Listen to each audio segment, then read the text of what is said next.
The 25th session of the Senate in the third regular session of the 19th Congress is hereby called to order. May I call on Senator Aquilino Coco Pimentel III to lead the chamber in prayer. You may proceed, sir. Lord Almighty, you who heal, restore, and give strength to the weak, we come before you in humility and prayer.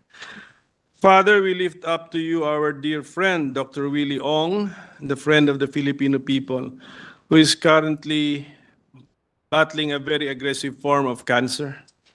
We ask for your healing hand to touch him and to give him strength and comfort in this time of great trial.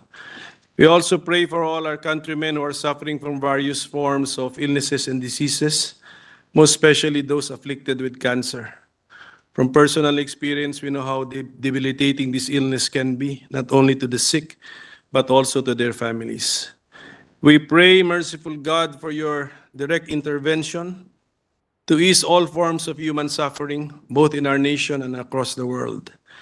We pray that the cancer fund in our national budget will be fully utilized, able to perform its function of helping those sick of cancer, many of whom rely on government support.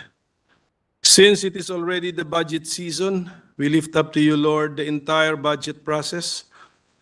Although 2025 will be an election year, we pray that the 2025 national budget will not be used as a budget in aid of re-election, but a budget in aid of the Filipino people, responsive to their actual needs.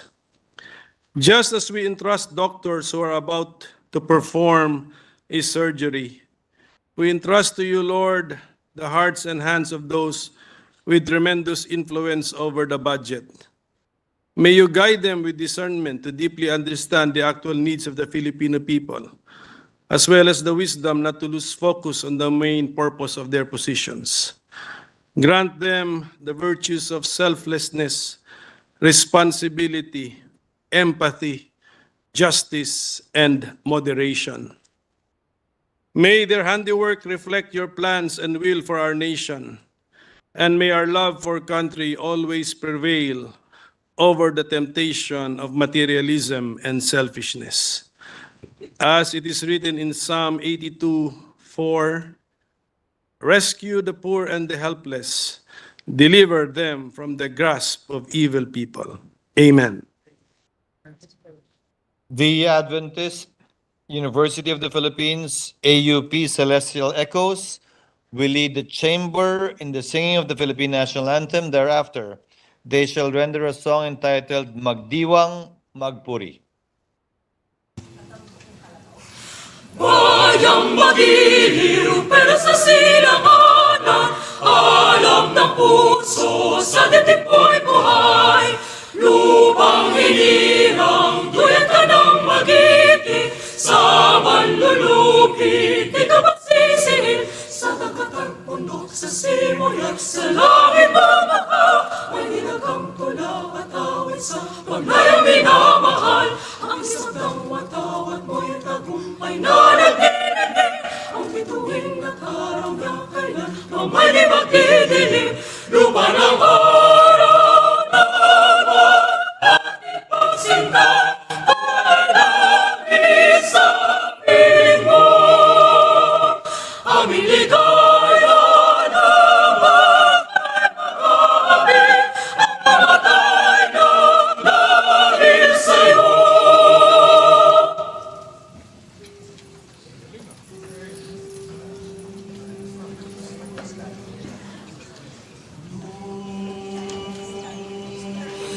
Magdiwang magpuri, magdiwang magpuri. Buong sa bayanan, buong sa libutan, magdiwang magpuri. Sa kanya Magdiwang magpuri, magdiwang magpuri, magdiwang magpuri, magdiwang magpuri, magdiwang magpuri.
Sama-sama umawit na buo na nalakas. Hanggang tuluyan natin ang pagkakaisa. Pagkakabulot at kapayapaan, kapayapaan, kapayapaan. Patuloy ang sambayanan. Sama-sama umawit na buo na nalakas. Hanggang tuluyan natin ang pagkakaisa. Pagkakabulot at kapayapaan. Patuloy ang sambayanan. Sama-sama umawit na buo na nalakas. Hanggang natin ang pagkakaisa.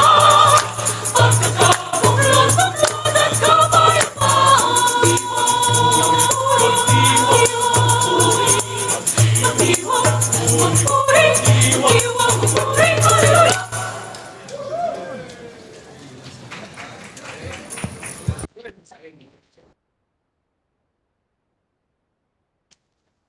Thank you to the AUP Celestial Echoes.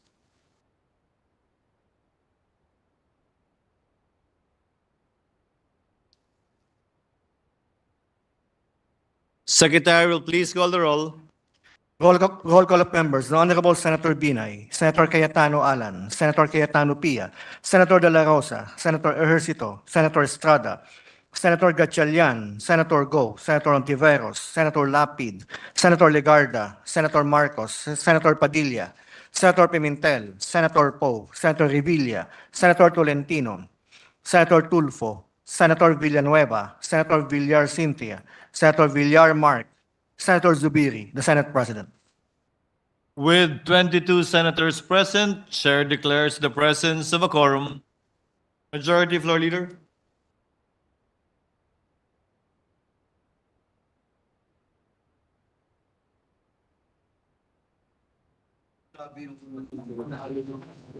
Mr. President, before we proceed with the business for the day, Mr. President, I'd like to acknowledge some guests present in the gallery today. Guests of Senator Nancy Binay, senior citizens from Barangay Pio del Pilar, Makati City.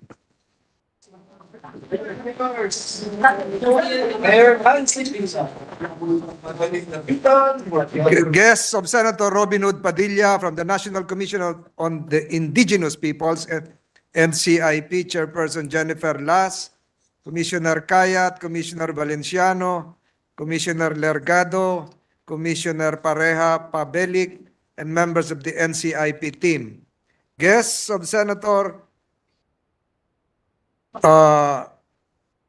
our Senate President from Barangay Bulan, Sorsogon, Barangay Executives. Guests of Senator Alan Peter Cayetano, Vice Mayor Navarrosa from Libacao, Aklan, and 21 Barangay Chairman of Libacao, Aklan. Guests of this representation, Congressman Dimzar Mat Basali, in the Lone District of Tawi-Tawi. Likewise, Mayor Bullet Alusos is a guest of the Senate. Guest of Senator Joel Villanueva, the UST Alumni Association Incorporated, and UST Research for Social Sciences, headed by Dr. Evelyn Sonko. Guests of Senator Legarda, Mayor Tomas Esto Perez Jr. of Pandan, Antique. We have visitors from Siquijor, LGU Vice Mayor Mailing Quezon, Mayor Neil Masayon, Mayor Wilfredo Capundag, Mayor Cyrus Cabilo. Guests of Senator Revilla, Councilor Apol Tolentino of Alamino City, Pangasinan, Councilor Alvin Giang Tolentino Burgos, Pangasinan. We welcome the guests, Mr. President.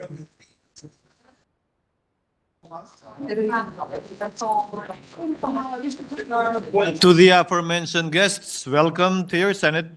Majority Floor Leader.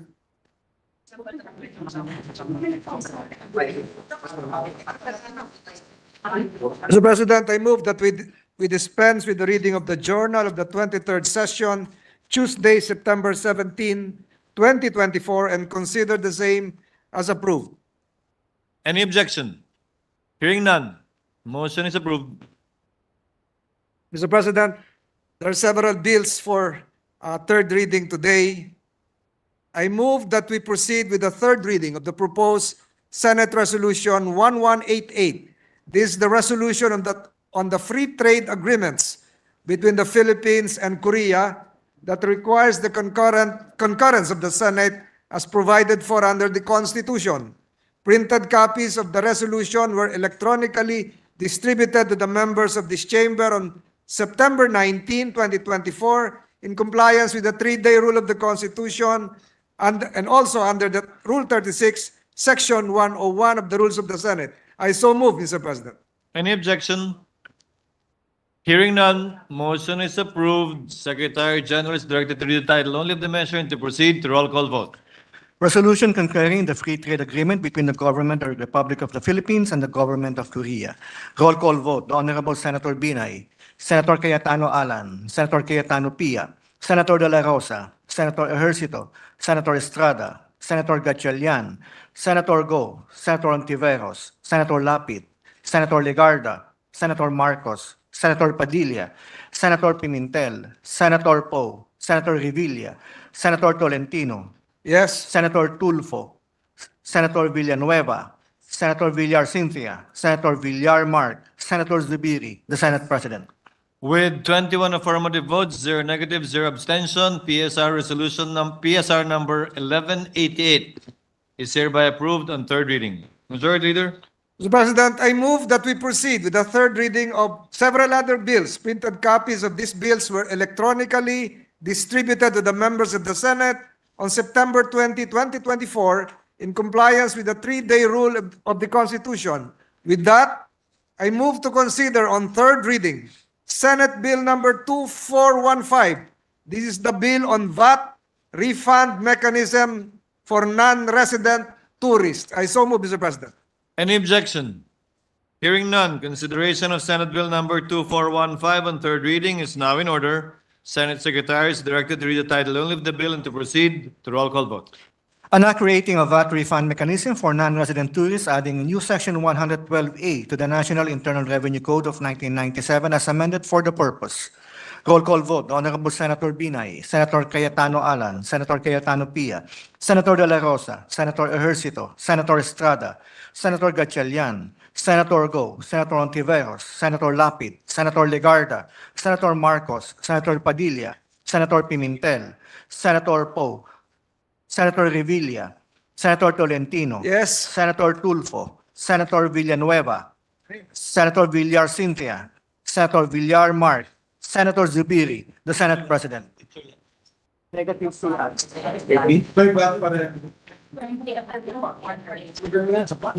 With 20 affirmative votes, 1 negative, 0 abstention, Senate Bill number 2415 is approved on third reading. Mr. President, the minority leader is seeking the floor.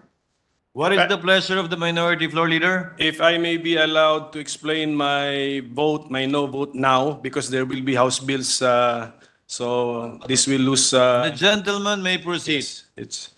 I vote no to the passage of this bill. Before everything, allow me to reiterate my support to the efforts to stimulate our tourism industry as a means to boost the national economy.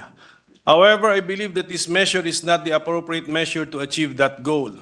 First, this measure exposes the government to further tax leakages. Despite having the highest VAT rate in Southeast Asia, our VAT collection efficiency is the lowest in the region at just 40%. We have already lost billions in revenue due to these inefficiencies, compounded by ghost receipts, fraud, and an exemption-plagued tax system. Our priority should be to improve tax administration and preserve the integrity of our tax framework, not create additional vulnerabilities. Second, we are effectively giving away 4 billion pesos of Filipino taxpayers' money to foreigners. The special fund comprised of 5% of all VAT collections from which VAT refund shall be sourced is mostly paid by Filipinos. This fund is for contingent VAT refunds. It's not meant to be exhausted simply because it remains underutilized. Instead of giving 4 billion pesos away to foreign tourists, we should direct these funds towards programs and projects that directly benefit the Filipino people.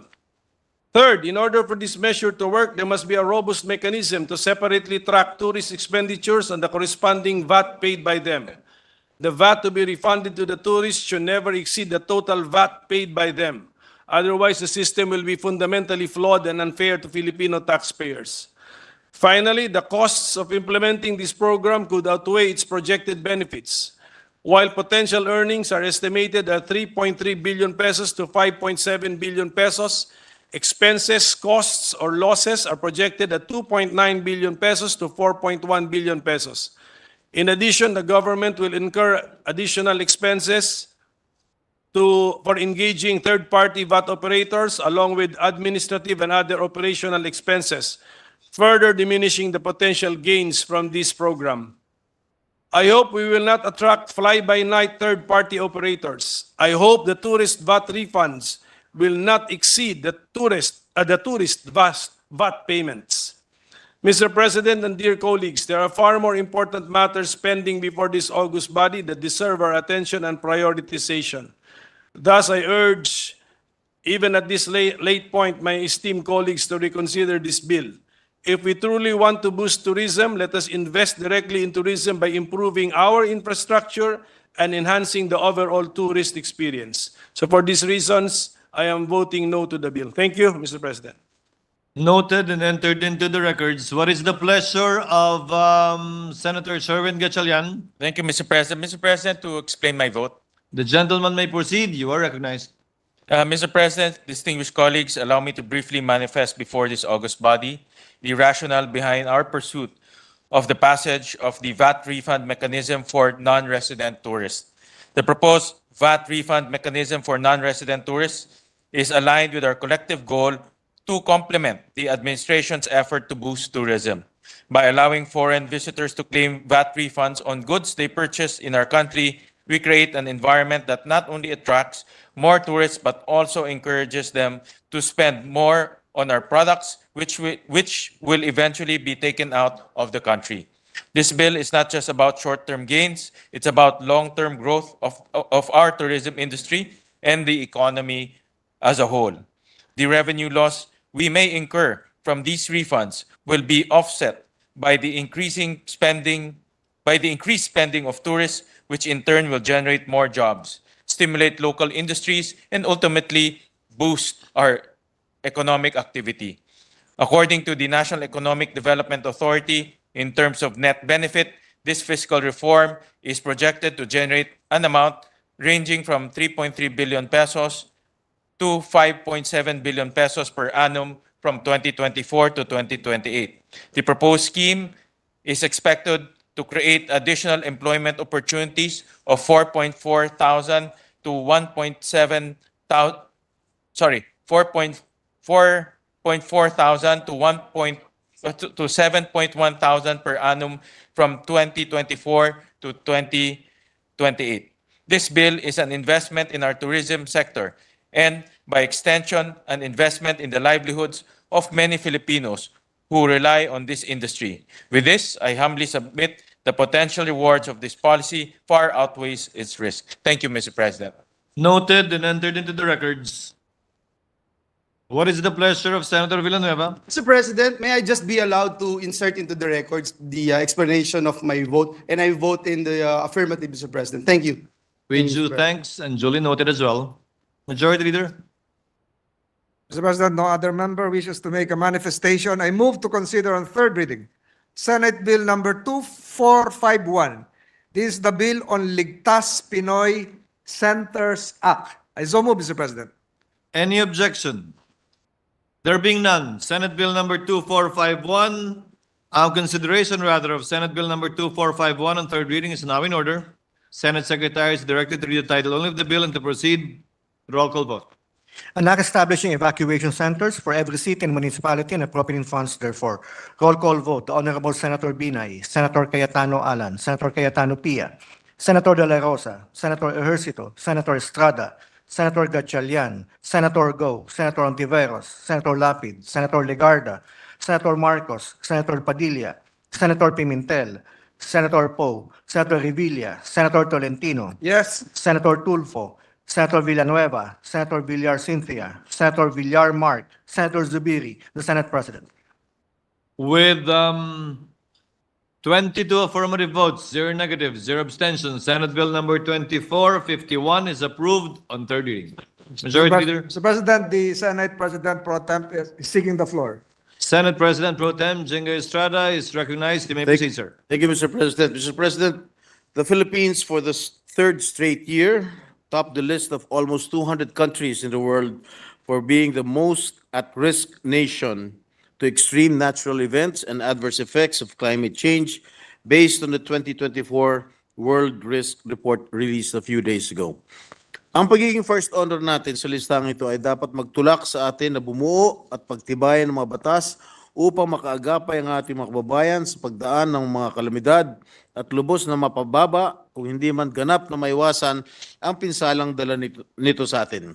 I thank my dear colleagues for supporting and approving the priority measure identified in the latest Philippine Development Plan, which shall establish permanent and disaster-resilient evacuation centers for every city and municipality. These Ligtas Pinoy centers will be the safe refuge and decent shelters of displaced families during natural calamities and other emergencies, and will be specially designed to cater to the specific needs of the elderly, persons with disabilities, and the children. We hope to address the perennial learning disruption of our students, as classrooms have always been the go-to temporary accommodation during typhoons, floods, and earthquakes. As your chairperson of the Committee on National Defense, I thank our fellow authors who pushed for the passage of this timely measure, namely Senators Bongo, Win Gatchalian, Lito Lapid, Rafi Tulfo, Mark Villar, Bong Revilla, Joel Villanueva, Cynthia Villar, Lauren Legarda, and our Majority Floor Leader, Francis Tolentino. Special thanks also to our tireless Minority Floor Leader, Senator Coco Pimentel, for his valuable inputs during the period of interpellation, and to our hardworking Majority Leader, Senator Francis Tolentino, and Senators Go and Villanueva for their amendments. Mr. President, we aim to institutionalize and speed up the implementation of the existing program of the DPWH that is constructing evacuation centers all over the country, giving priority to low-income local government units and those which are most exposed and susceptible to hazards. Thank you, Mr. President, and to all my esteemed colleagues. Noted and entered into the records. Majority Floor Leader. Boss, tolda. What is the pleasure of the Honorable Go? Short manifestation lang po. The gentleman may proceed. You are recognized, sir. Principal author of this measure, I just want to commend our colleagues and congratulate the sponsor of this bill, Senate President Pro Tempore Jingo Estrada, for prioritizing this measure. Mr. President, our country is highly vulnerable to natural hazards attributed primarily to our country's location. We cannot deny the plight of the Filipino people who live along coastal communities and many others who are prone to such dangers. It is incumbent upon us that we realize and sympathize with their plan and grief when their homes and livelihood get destroyed in the middle of an earthquake, or when they are withered by the crashing winds of a typhoon, or when flames engulf their household, turning their hopes and dreams into ashes. When these disasters strike, the Filipinos, especially the underprivileged, suffered the most. Sa kakaikot ko po sa buong bansa, nakita ko po tuwing may bagyo, baha, lindol, putok ng bulkan, nagagamit po ang mga eskwelahan, mga covered court, mga gym, at naantala po ang pag-aaral ng mga estudyante. At wala pong komportable at maayos na evacuation center. Ang iba ay nagkakasakit. At yung iba po ay naulanan pa habang dyan yung bagyo. Panahon na po na meron tayong maayos, malinis, komportable, at maayos na sanitation at may mga gamot na mga evacuation center. With this bill, Mr. President, we will now have evacuation centers in all cities and municipalities, which will cater to the basic needs of the victims of these disasters and provide them temporary shelters that will guarantee their safety and guard their welfare while they recover and rebuild their homes and their lives. Tsakin po natin ang kaligtasan at seguridad ng ating mga evacuees. Iangat natin ang dignidad ng mga kababayan natin na nasa krisis po. Mahirap pong maging mahirap at walang komportableng pagpapahingahan habang hindi pa sila nakakabalik sa kanilang mga pamamahay. Again, Mr. President, I thank of all of our colleagues for supporting this measure. Matagal na po ito, long overdue na po itong bill na ito. Salamat po, Mr. President. Congratulations, Senator Go, as well as to Senate Pro Tem Jingo Estrada. What is the pleasure of the Honorable Joel Villanueva? Mr. President, just to express my support and explain my vote that I'm voting yes, and may I just be allowed to just insert into the records my explanation of vote, and we thank the good sponsor, Senator Jingo Estrada. Thank you, Mr. President. Duly noted and entered into the records with our due thanks. Majority Floor Leader. Mr. President, I move to consider on third reading Senate Bill number 2804. This is the bill on the new Development Bank of the Philippines chapter. I so move, Mr. President. Any objection? Hearing none, consideration of Senate Bill number 2804, third reading is now in order. Senate Secretary is directed to read the title only of the bill to proceed to roll call vote. An act providing for a new charter of the Development Bank of the Philippines, repealing for the purpose Executive Order Number 81 as amended. Roll call vote. The Honorable Senator Binay, Senator Cayetano Alan, Senator Cayetano Pia, Senator De La Rosa, Senator Ejercito, Senator Estrada, Senator Gatchalian, Senator Go, Senator Antiveros, Senator Lapid, Senator Legarda, Senator Marcos, Senator Padilla, Senator Pimentel, Senator Poe, Abstain, Mr. President. I abstain and will explain later. Senator Poe, Senator Revilla, Senator Tolentino, Senator Tulfo, Senator Villanueva, Senator Villar Cynthia, Senator Villar Mark, Senator Zubiri, the Senate President.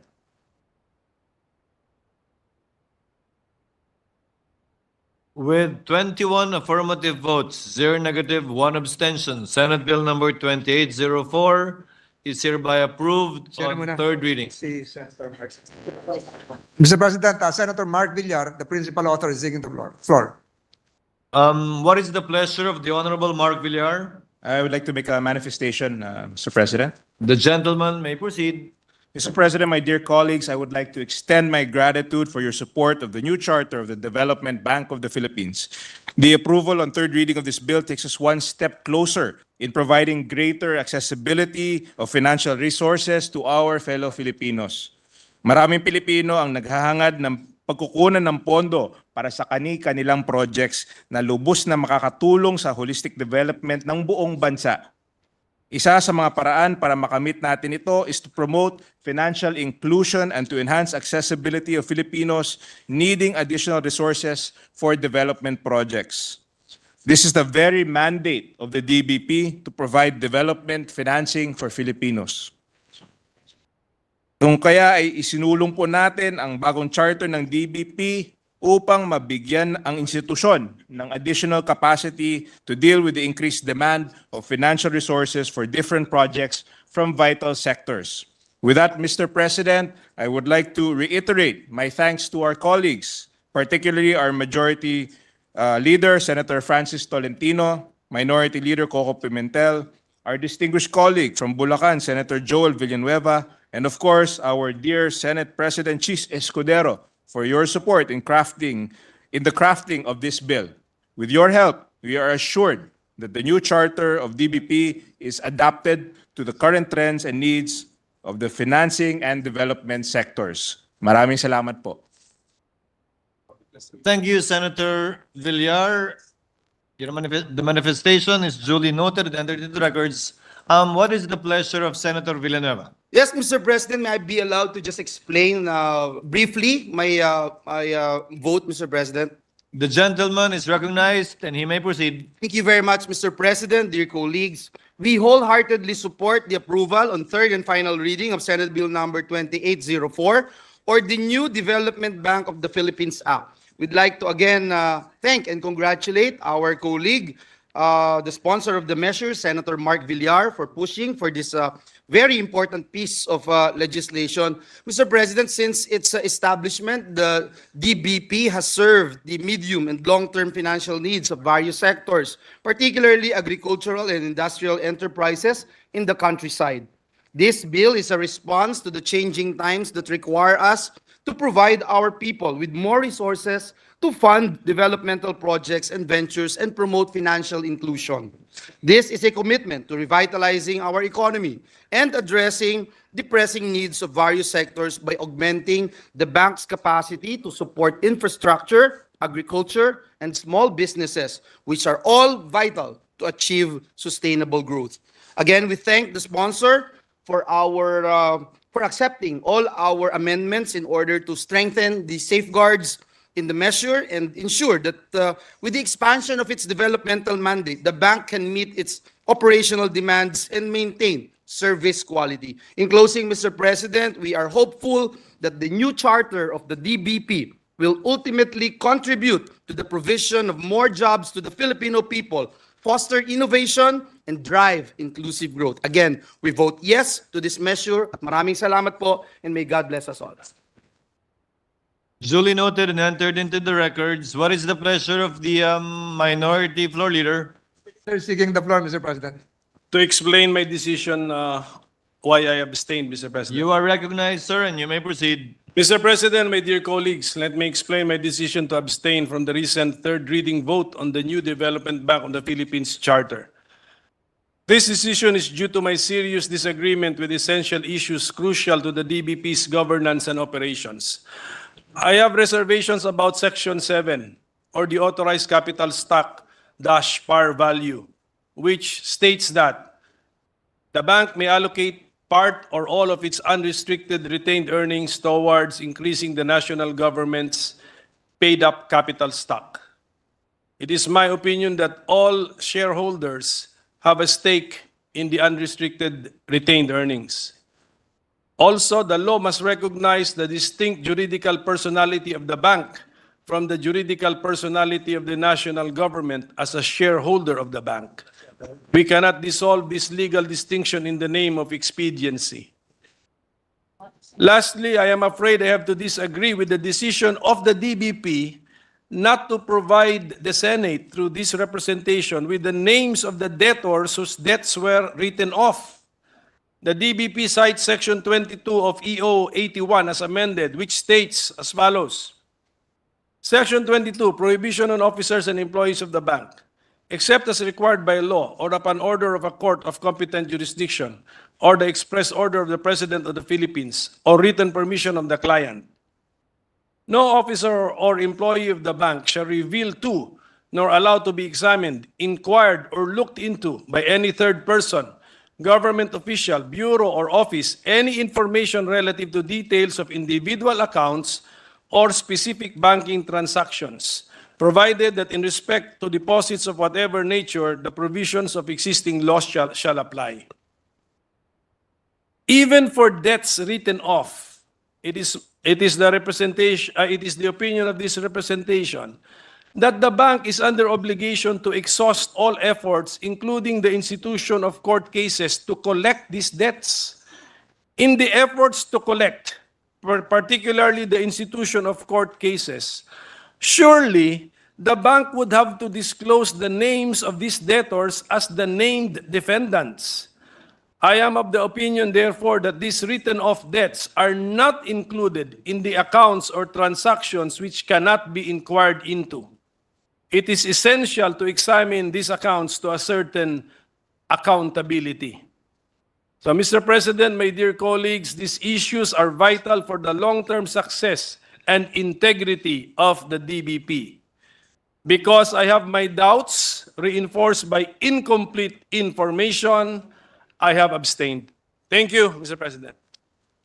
Thank you very much to our distinguished minority floor leader, duly noted and entered into the records. Majority floor leader. Mr. President, I move that we proceed with the third reading again of several bills originating from the House of Representatives, Mr. President, the printed copies of which were electronically distributed to the members of the Senate on September 19, 2024, in compliance with the 3-day rule of the Constitution. With that, I move to consider on third reading House Bill number 10396. This is the bill for an independent national high school to be known as the Tabak National High School. I so move, Mr. President. Any objection? There being none, consideration of House Bill number 10396 on third reading is now in order. Senate Secretary is directed to read the title only of the bill and to proceed to roll call vote. An act separating the Bocong National High School, Tabak Annex in Barangay Upper Pulacan, Municipality of Labangan, Province of Zamboanga del Sur, from the Bocong National High School, converting it into an independent national high school to be known as the Tabak National High School, and appropriating funds therefore. Roll call vote. The Honorable Senator Binay, Senator Cayetano Alan, Senator Cayetano Pia, Senator De La Rosa, Senator Ejercito, Senator Estrada, Senator Gatchalian, Senator Go, Senator Ontiveros, Senator Lapid, Senator Legarda, Senator Marcos, Senator Padilla, Senator Pimentel, Senator Poe, Senator Revilla, Senator Tolentino, Yes. Senator Tulfo, Senator Villanueva, Senator Villar Cynthia, Senator Villar Mark, Senator Zubiri, the Senate President.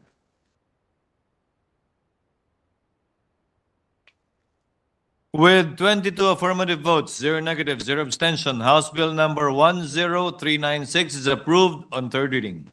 Majority Floor Leader. So, President, I move to consider on third reading House Bill number 10397.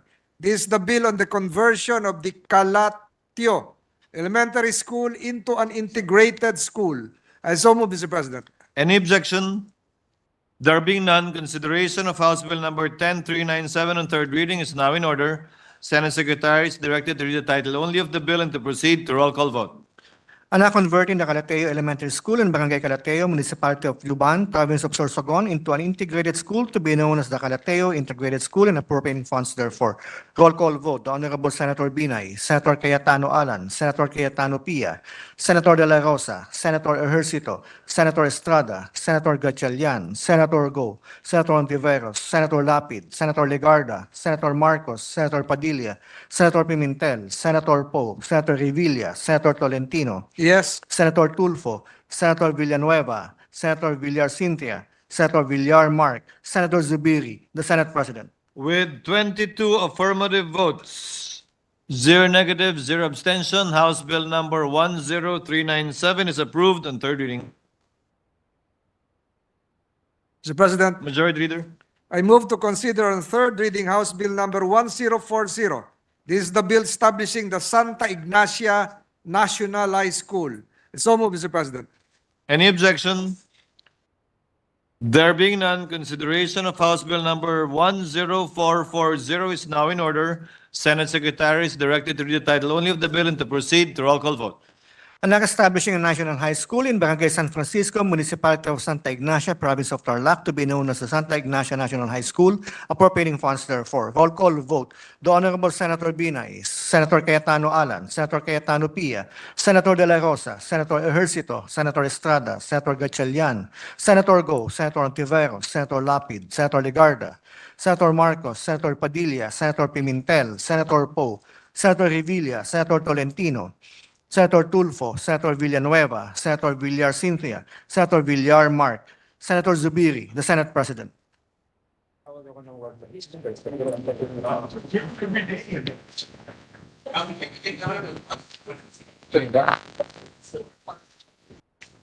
For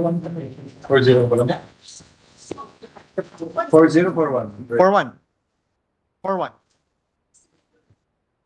Manikling.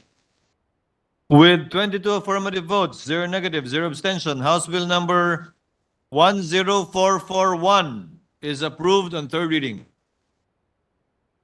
Mr. President, I move to consider on third reading House Bill number 10441. This is the bill.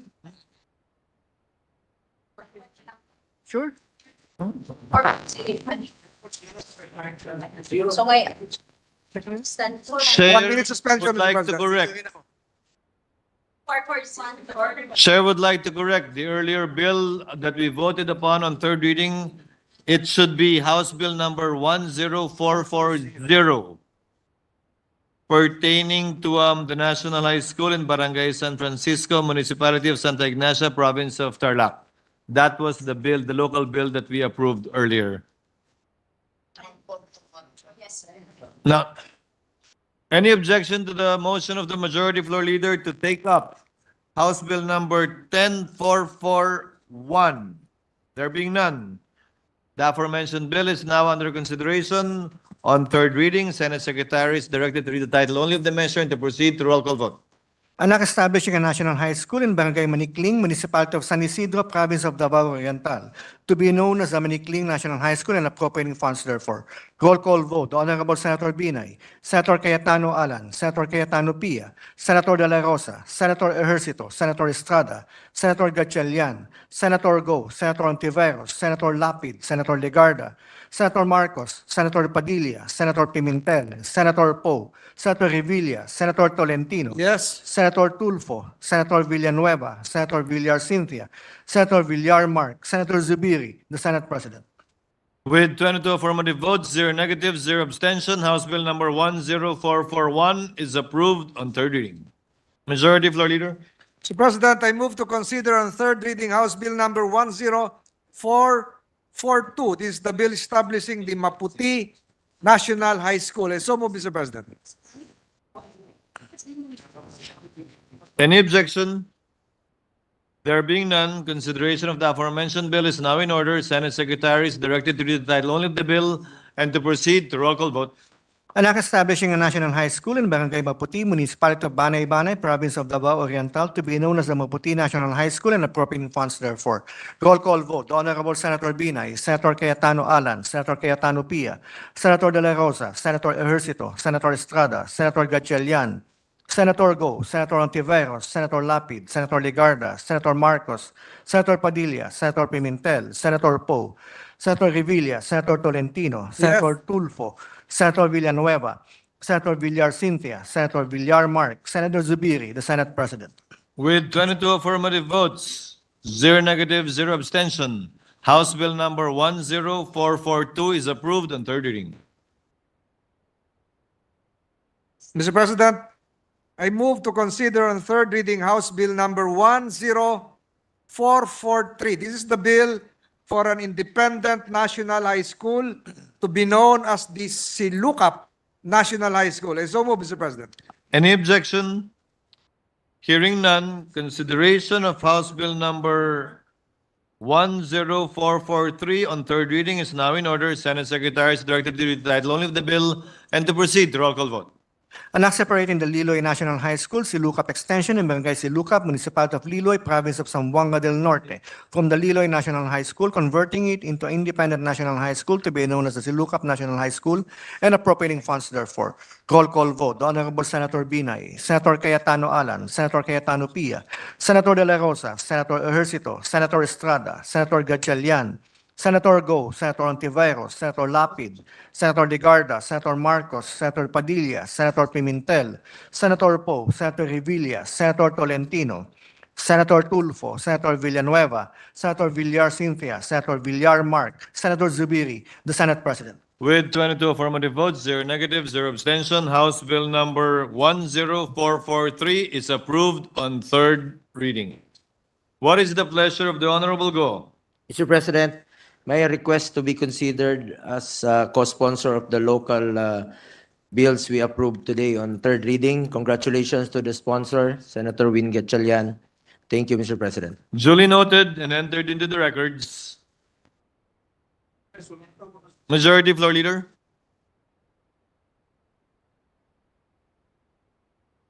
Mr. President, I move that we proceed with the reference of business. Any objection? Hearing none, same is approved. Secretary General is directed to comply. Bills on first reading. Senate number 2827, an act institutionalizing the career progression system for public school teachers and appropriating funds therefore. Senator Gatchalian.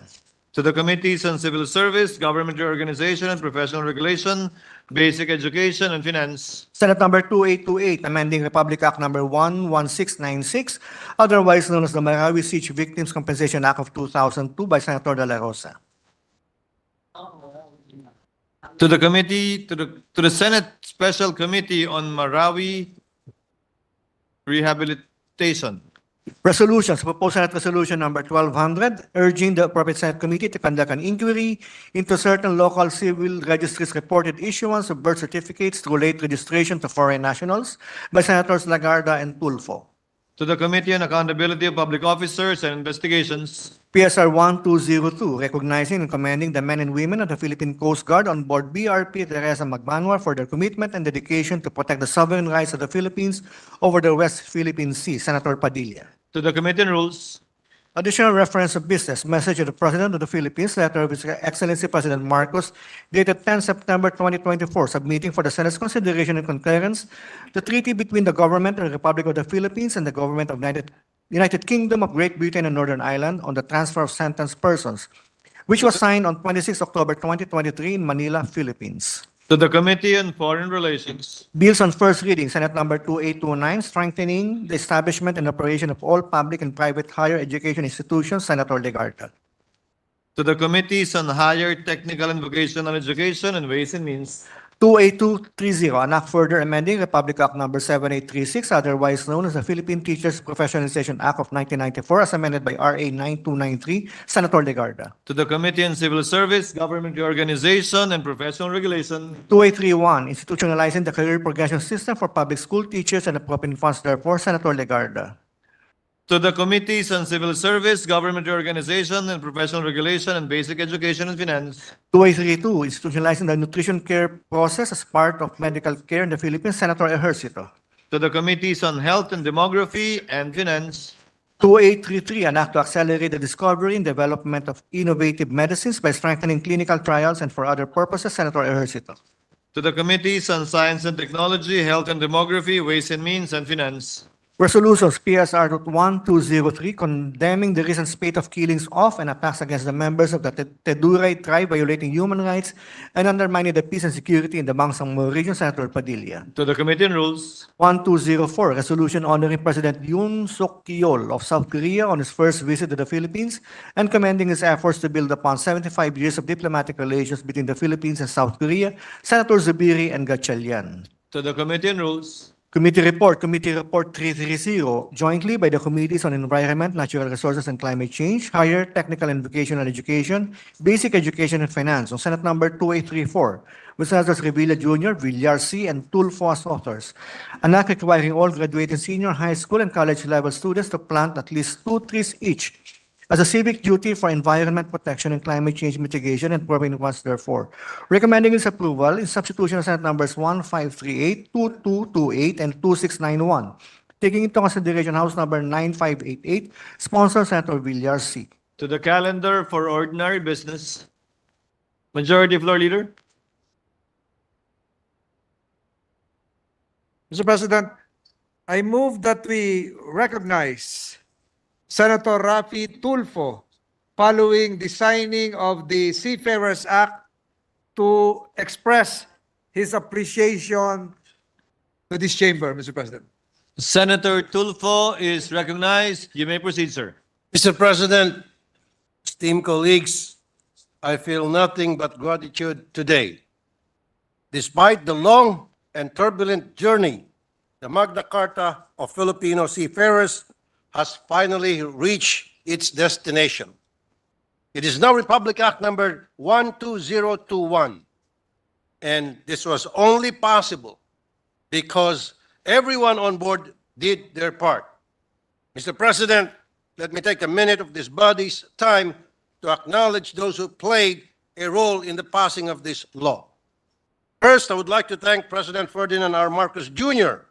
for seeing the importance of this piece of legislation to our seafarers and to our nation. Second, to my colleagues who authored and co-authored this bill, and to those who helped in crafting the provisions of this law, thank you. To our House counterpart, it was an honor. To the government agencies who will implement this law, officials of DOLE, Marina, and DMW, especially Secretary Hans Leo Kakda, thank you for your input on how to make this law effective.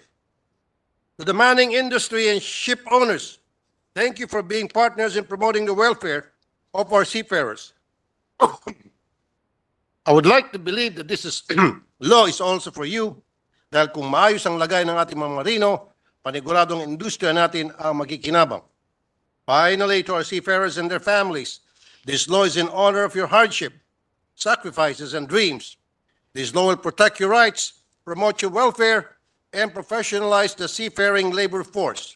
Naway ang batas na ito ay maging kaakibat ninyo sa inyong susunod pa mga paglalakbay.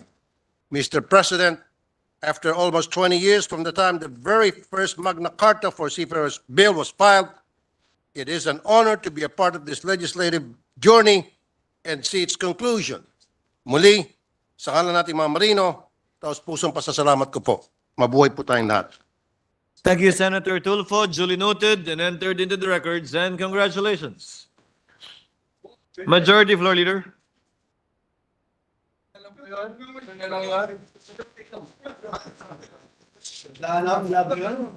Dati wala pa kain niya.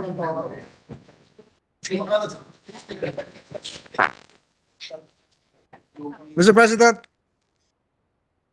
President, I move that we transfer from the calendar for ordinary business to the calendar for special orders, Committee Report number 330 on Senate Bill number 2834. This is the bill on the tree planting legacy of Graduate Act of 2024. I so move, Mr. President. Any objection? Hearing none, motion is approved. Secretary is directed to read the title only of the bill without prejudice to insert in the entire text thereof into the records. An act requiring all graduating senior high school and college level students to plant at least 2 trees each as a civic duty for environment protection and climate change mitigation and appropriating funds therefore. Majority Floor Leader. Mr. President, I move that we recognize Senator Cynthia Villar, the chairperson of the Committee on Environment, Natural Resources, and Climate Change, to deliver the sponsorship speech. Senator Villar is recognized to deliver the sponsorship speech of the measure. You may proceed, ma'am. Thank you, Mr. President. My fellow senator, it is with great honor and a deep sense of responsibility that I rise today to sponsor and present Senate Bill number 2834 under Committee Report 330. This refers to the Tree Planting Legacy of Graduates Act of 2024, which seeks to institutionalize tree planting as a civic duty for all graduating senior high school and college students across the country. The goal is to address the environmental challenges we face, particularly the effects of climate change, while fostering a culture of environmental responsibility among our youth. The committee report prepared and submitted jointly by the Committee on Environment, Natural Resources, and Climate Change, Higher Technical and Vocational Education, Basic Education, and Finance is a substitution of Senate Bill number 1538, authored by Senator Revilla, Senate Bill 2228, which I authored, and Senate Bill number 2691, authored by Senator Tulfo. It also takes into consideration House Bill number 9588, the counterpart bill principally authored by Congressman Mark Go of Baguio City and passed on third reading by the House of Representatives. I would like to extend my gratitude to Senator Win Gatchalian, Chair of the Committee on Basic Education, and Senator Alan Peter Cayetano, Chair of the Committee on Higher and Technical Vocational Education, for entrusting the consideration of these bills to the Committee on Environment, Natural Resources, and Climate Change, which I chair. This measure comes at a critical moment as our country faces increasing devastation caused by typhoon. In July 2024, Typhoon Karina combined with the southwest monsoon or habagat, severely impacted northern and central Luzon, Metro Manila, and southern Luzon, displacing more than 1.1 million people and affecting more than 6 million Filipinos. The typhoon caused significant damage to infrastructure with an estimated amount of almost 6 billion and to agriculture with the Department of Agriculture declaring losses at 2 billion, severely affecting irrigation systems, rice, corn, other essential crops, fisheries, livestock, and poultry. In early September 2024, Typhoon Enteng, international name Yagi, worsened the situation, particularly in Luzon and the Visayas. Enteng caused 704 million in damage to infrastructure, including roads, bridges, and flood control system, crippling recovery efforts in already affected areas. Agricultural losses also reached more than 1.9 billion. More than 3 million Filipinos were affected, with thousands being displaced. Transportation was also heavily disrupted across several provinces. While the Philippines is a tropical country, it is now experiencing shortage of trees that could mitigate the effects of natural disasters like flooding and landslide. To reduce these risks, it is essential to plant more trees. Trees are vital in stabilizing the soil, absorbing water, and controlling erosion. Additionally, they help slow down the flow of rainwater, thereby reducing the volume that leads to severe flooding. By planting more trees, we do not only address environmental degradation, but also strengthen disaster resilience in the country. Mr. President, the urgency of the situation is clear, and this measure offers a proactive solution. Beyond responding to immediate needs, this bill proposes long-term ecological benefits that will serve as a foundation for sustainable development. Central to this initiative are the trees that graduating students will plant, trees that will help restore ecosystem, protect communities, and mitigate the effects of climate change. The benefit of trees are far-reaching. Trees play a vital role in addressing climate change by absorbing carbon dioxide, a major contributor to global warming. They act as natural barriers against flood, stabilize soil, and reduce the risks of landslide, particularly in vulnerable areas. In cities, they help counter the urban heat island effect by providing shade and cooling the environment. Furthermore, trees improve air quality and support biodiversity by providing habitats for various species. In the long run, planting trees is a massive green infrastructure program and sustainable solution that will not only protect the environment but also enhance the quality of life for future generations. This brings me to the key provisions of the bill. The Tree Planting Legacy of Graduates Act of 2024 offers a comprehensive approach to tackling environmental challenges. First, the bill mandates that all graduating senior high school students and college students plant at least 2 trees as a prerequisite for graduation. The civic duties ensures that young Filipinos contribute to protect and restore our environment. Second, the trees will be planted in a strategically identified location, whether in urban spaces, along riverbanks, or in rural areas to help mitigate the impacts of climate change and natural disasters. The Department of Environment and Natural Resources, in collaboration with other agencies, will oversee the selection of suitable tree species, prioritizing indigenous trees to promote local biodiversity. Third, the initiative requires strong collaboration between the DNR, the Department of Education, the Commission on Higher Education, and local government units. This institution will work together to ensure the successful implementation of the program, from providing seedlings to monitoring the tree's growth. Lastly, educational institutions that excel in executing the program will receive recognition and incentives, further promoting environmental awareness among students and communities. With approximately 2 million students graduating annually, this initiative could result in the planting of around 4 million trees each year.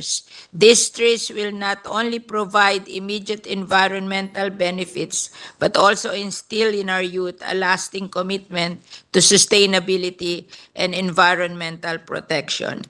In closing, let me leave you with this quote from Nelson Henderson, a farmer. The true meaning of life is to plant trees under whose shade you do not expect to sit.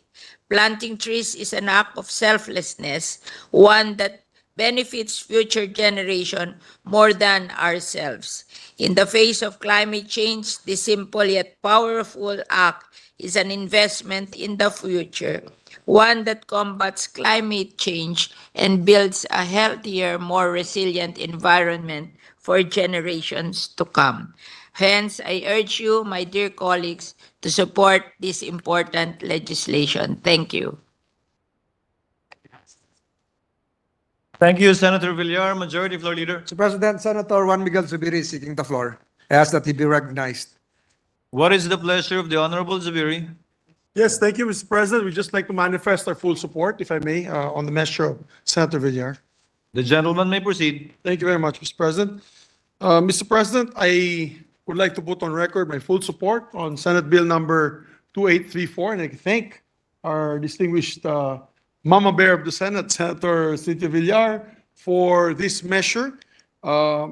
Imagine how many hundreds of thousands of students graduate every year, Mr. President, and all planting 2 trees per student. That will make hundreds of trees, hundreds of thousands of trees being planted every year. The good lady sponsor is absolutely correct in saying that our forest cover now has been declining throughout these years, steadily declining, and doing so, when you graduate, you plant 2 trees, will put love and respect for Mother Nature in our society. And I think that is what is truly needed nowadays. And so passing a measure such as this would at least allow state universities and colleges all over the country, from Apari to Tawi-Tawi, to be able to plant trees all over their communities. We just need to designate planting areas para hindi naman po masayang.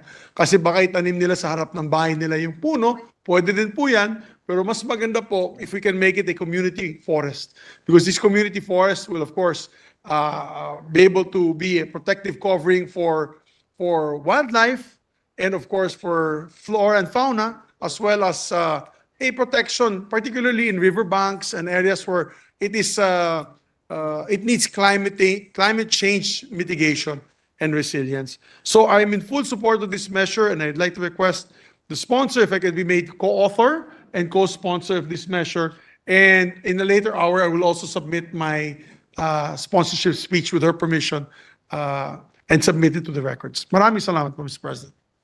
Given that Senator Villar is nodding,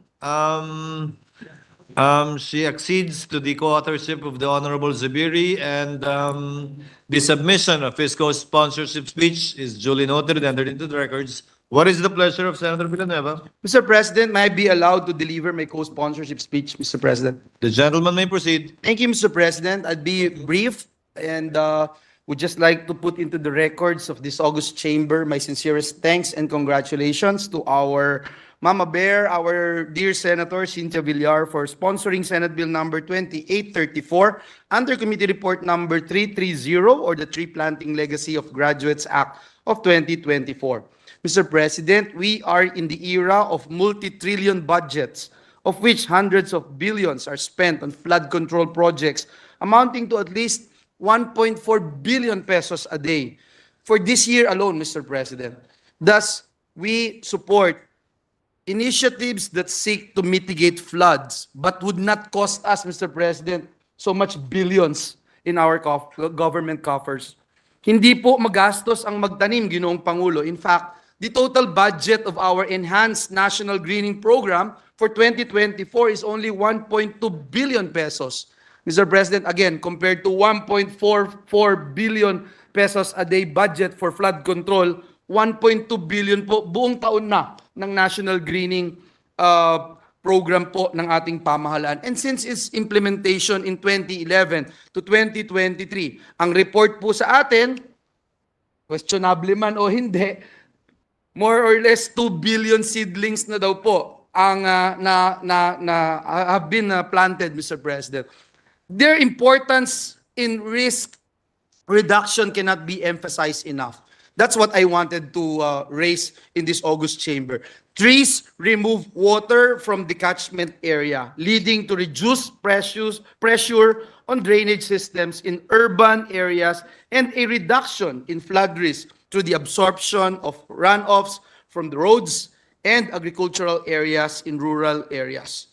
Mr. President, apart from this, the tree planting activity inculcates in our youth the values of patriotism and environmental conservation and encourages our youth to become more involved in public and civic affairs. Hindi lang po ang pagiging makakalikasan ang natututunan ng ating mga kabataan, sila rin po ay natututo na maging makabayan. And at the proper time, we hope to participate in the discussions of this very important measure. Muli, maraming salamat po and may God bless us all. Thank you, Senator Villanueva. Duly noted and entered into the records. What is the pleasure of the Honorable De La Rosa? Senator De La Rosa, Mr. President, is seeking the floor to deliver a co-sponsorship speech.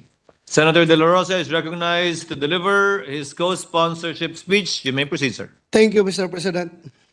Mr. President, it is my honor to stand and co-sponsor Senate Bill number 2834, requiring all graduating senior high school and college level students to plant at least 2 trees each.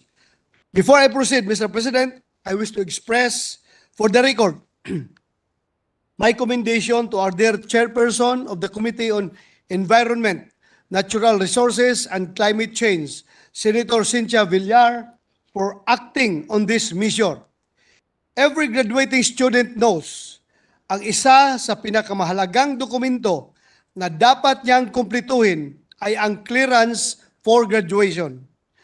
All of us have been through this, Mr. President. But of course, we know that graduation must mean more than just checking off boxes on a list of requirements. It should be a ceremony that effectively sends adults out into the world, ready to take on the challenge of making it a better place. Senate Bill number 2834, Mr. President, adds precisely this dimension to the act of graduating. Once this measure is passed into law, graduation ceases to be some simple rite of passage or some event that you get to attend once you have completed a set of documentary or financial requirements. Graduation now becomes a way for our youth to give back and to Mother Nature, no less. It takes on the face not just of responsibility, not only of accountability, but also of opportunity. The opportunity to contribute to a greener, more sustainable nation and future. Sa pagsasabatas nito, masasabi ng ating mga kabataan with full confidence, bago ako nagtapos, nakapagtanim ako ng mga puno. Sa aking pagtatapos, ang ating inang kalikasan ay nakapagsimulang muli. One may be cleared for graduation from senior high school and college, Mr. President, but we shall never be cleared from our duties towards nature. I dare say, however, that if we start them young, we are definitely on the right track. I would like to ask the good sponsor if I may be made co-author of this mission. Thank you, Madam Sponsor. Maraming salamat, Mr. President. Thank you, Senator De La Rosa. The gentleman's remarks are noted and entered into the records. Majority Floor Leader. Mr. President, Senator Ramon Revilla would like to be made the co-author of Senate Bill 2834, the tree planting law. Senators Gatchalian, Revilla, Ligarda would like to insert into the record their co-sponsors' speeches into the record. And this representation likewise would like to be made a co-author of the same bill. As well as Senator Go. As well as Senator Go. Mr. President, Senator Go would like to have his co-sponsorship speech be inserted into the record, as well as Senator Nancy Binay, Mr. President. Duly noted and entered into the records. Mr. President, we are in receipt of the conference committee report on the disagreeing provisions of Senate Bill number 2514 and House Bill number 8468. These are the bills on the Philippine National Games Act. With that, I move to recognize the chairperson of the Senate panel, Senator Christopher Lawrence Go, to give us the highlights of the conference committee report. I so move, Mr. President. Any objection? There being none, Senator Go is hereby recognized to deliver the explanation of vote on the bicameral conference committee report on the disagreeing provisions of Senate Bill number 2514 and House Bill number 8468. You may proceed, sir. Mr. President, distinguished colleagues, as a result of the bicameral conference on the proposed Philippine National Games Act, I have the honor to submit the conference committee report on the disagreeing provisions of Senate Bill number 2514 and House Bill number 8468. Included in the report submitted is the joint explanatory statement on the disagreeing provisions of the two versions of the bill, which shall form part of my sponsorship speech. With the consent of the body, I would like the joint explanatory statement considered as read in toto into our record. Just to report, Mr. President, the BICAM agreed to use the term athletes with disabilities instead of para-athletes to conform with the term used in Republic Act number 10699. We also added a provision on the power and function of the national sports associations to conduct separate competitions and select athletes, coaches, and other officials that will form the national team, to emphasize that the NSAs remain to have this power and function despite the institutionalization of the PNG. A new paragraph under Section 5 was added to mandate all national government agencies and instrumentalities to allow their personnel to join the sports delegations of the provinces and cities where they reside. The new Section 7 identified the official sports to be competed in the PNG as enumerated in the House version. We also determined to use PNG board instead of coordinating committee. I thank our fellow conferees on the part of the Senate, Senator Pia Cayetano, and our minority leader, Senator Coco Pimentel. I also congratulate the conferees on the part of the House of Representatives, Congressman Faustino Michael Carlos D., Congressman Richard Gomez, Congressman Eric Buhain, Congressman Eric Martinez, Congressman Emidio Tanhuatco III, Congressman Gas Tambunting, and Congressman Raul Manuel. Mr. President, this bill is a testament to our collective commitment to nurturing the athletic talent that abounds in every corner of our country. The Philippine National Games are not just competitions, they are platforms for discovering and nurturing the next generation of Filipino sports heroes. These games will help elevate our national pride and fortify our country's presence in international sports arenas. Dito po maaari tayong makadiskubre ng future Olympians tulad nila Carlos Yulo na nanalo po ng gold na sa 2011 Philippine National Games. Nesty Petesio, naka-gold po siya noong 2007 Philippine National Games. At Ira Villegas na nanalo rin po ng gold sa 2014 Philippine National Games. Ito na po ay mga medalist na rin natin sa 2024 Paris Olympics. Diyan po natin nadidiskubre yung mga magagaling nating atleta, lalo-lalo na po sa grassroots level. Bilang chairperson ng Committee on Youth, naniniwala rin po ako na isa po itong paraan para mailayo natin ang kabataan sa masasamang bisyo tulad ng illegal na droga, get into sports, stay away from drugs to keep us healthy and fit. In view of this, Mr. President, it is my humble submission that this bicameral conference committee report on the disagreeing provisions of Senate Bill number 2514 and House Bill 8468 be ratified by the Senate. Thank you, Mr. President.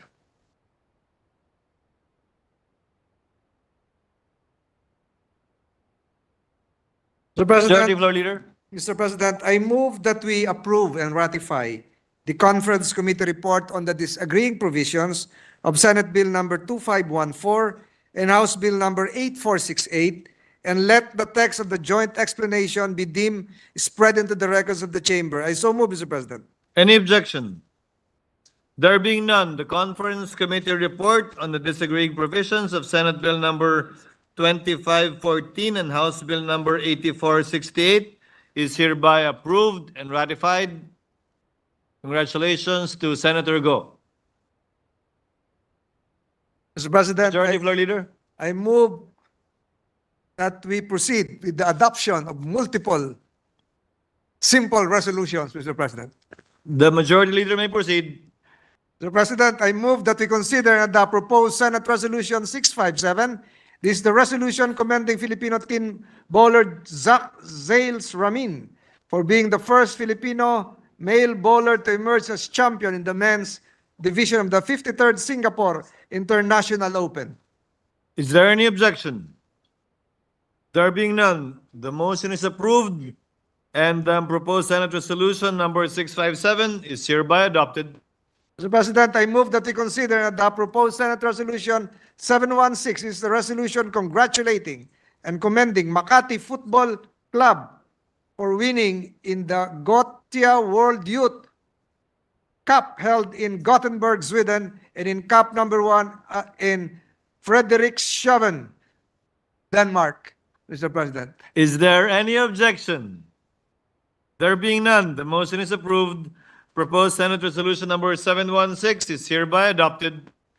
Mr. President, I move that we consider the proposed Senate Resolution number 1174. This is the resolution congratulating and commending the University of the Philippines Coral for winning the grand prize at the Professor John Giroki International Festival of Choral Song in Miederowie, Poland, held in July 21, 2024, subject to the correct pronunciation, Mr. President. Is there any objection? There being none, the motion is approved. Proposed Senate Resolution number 1174 is hereby adopted. Mr. President, I move that we consider the proposed Senate Resolution number 1195, taking into consideration proposed Senate Resolution 1198. This is the resolution congratulating and commending Rubilen Amit for being the first Filipina to win the WPA Women's World 9-Ball Championship 2024.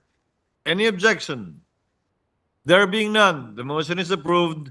Proposed Senate Resolution number 1195, taking into consideration proposed Senate Resolution number 1198, is hereby adopted. Mr. President, I move that we consider the proposed Senate Resolution number 907, taking into consideration proposed Senate Resolution 912. This is the resolution commending and congratulating the Filipino students who were awarded at the International Mathematical Olympiad held in Kuala Lumpur, Malaysia, 2024. Is there any objection? There being none, the motion is approved. Proposed Senate Resolution number 907, taking into consideration proposed Senate Resolution number 912, is hereby adopted. Mr. President, I move that we consider the proposed Senate Resolution 612, taking into consideration proposed Senate Resolution 1173. This is the resolution commending and congratulating Islay Erico Bugamao and the team of the young Filipino Muay Thai fighters on their victory in the 2023 International Federation of Muay Thai Associations Senior World Championship held May 03, 2023 in Bangkok, Thailand. Is there any objection? There being none, the motion is approved. Proposed Senate Resolution number 612, taking into consideration Senate Resolution number 1173, is hereby adopted. Finally, Mr. President, I move that we consider the proposed Senate Resolution number 509, taking into consideration proposed Senate Resolution 527. This is the resolution commending recognizing the Philippine rowing team for their medal haul in the 2023 World Rowing Indoor Championships held last February 2023 in Toronto, Canada. I so move, Mr. President. Any objection? There being none, proposed Senate Resolution number 509, taking into consideration Senate Resolution number 527 is hereby adopted. Mr. President, I move for a micro-minute suspension. Session is suspended.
Majority Floor Leader. Mr. President, I move that we resume consideration of Senate Bill number 2793 under Committee Report number 304. This is the bill on the Philippine Natural Gas Industry Development Act. I so move, Mr. President. Any objection? There being none, motion is approved. Mr. President, I move to resume the period of interpellation and recognize the sponsor, Senator Pia Cayetano, and to continue with this interpellation. The energy expert, Senator Sherwin Gatchalian. Senators Cayetano, Pia, and Gatchalian Sherwin are recognized.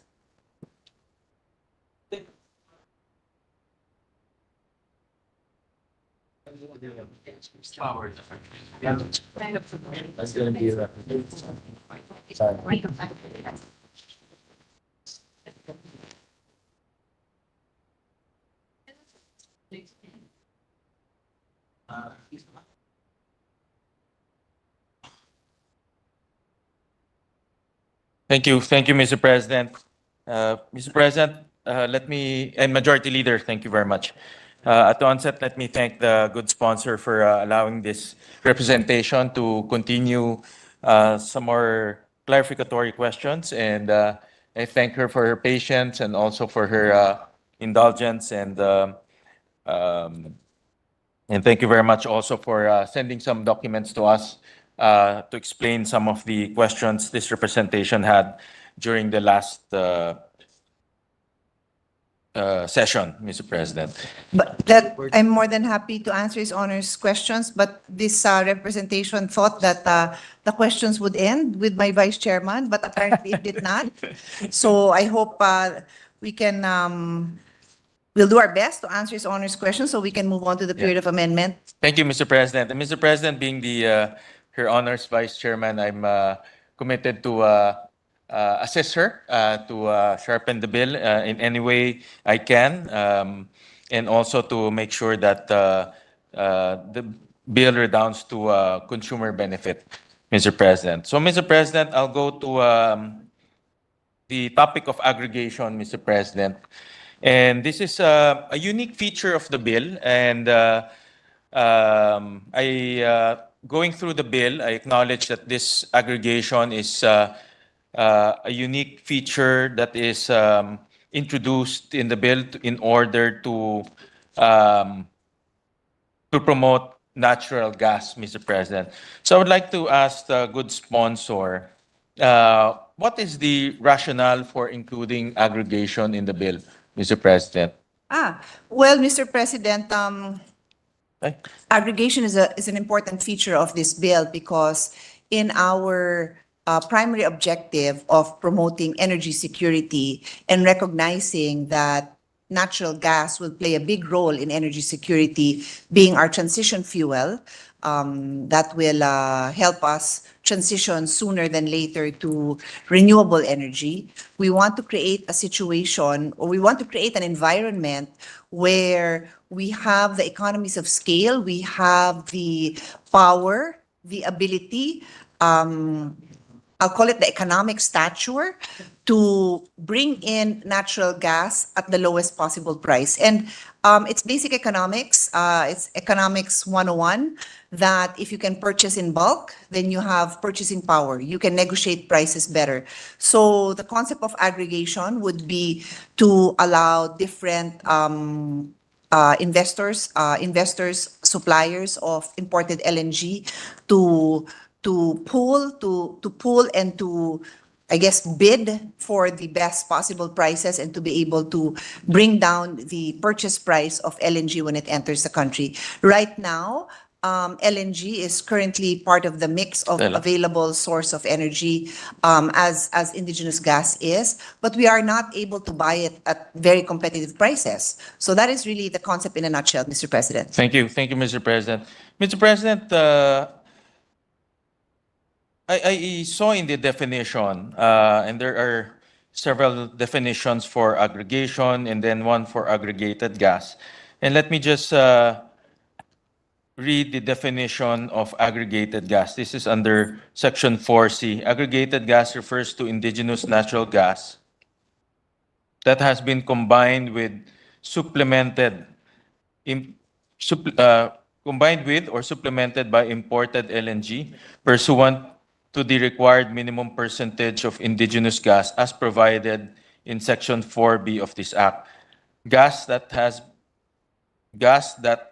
is blended or combined with purely imported LNG without any portion of the gas coming from indigenous gas sources shall not be considered aggregated gas. So, in other words, Mr. President, from what I understand it, aggregated gas should contain indigenous gas. Is that correct, Mr. President? Sorry, can you That- repeat the question? I was conferring with Yeah. my staff. Aggregated gas should always be combined with indigenous gas. Yes, Mr. President, that is correct.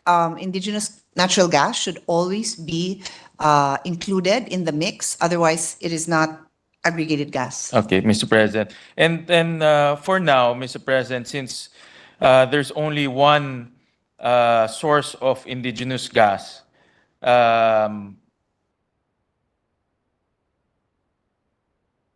the aggregator for this aggregated gas is only going to be one entity, Mr. President. For now, Mr. President.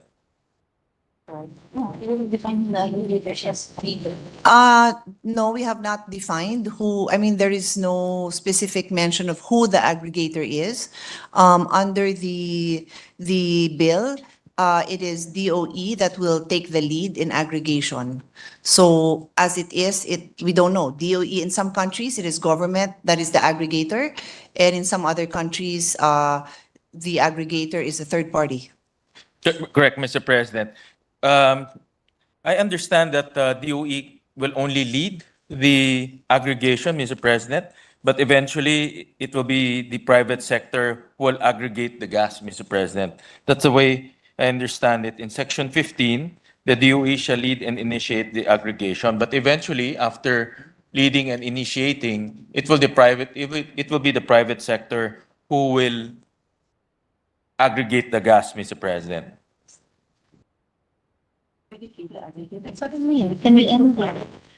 Actually, Mr. President, what was envisioned when we drafted this is that DOE will take the lead in implementing this project. So it could be DOE or it could be a third party.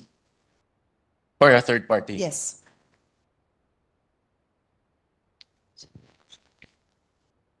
Let me just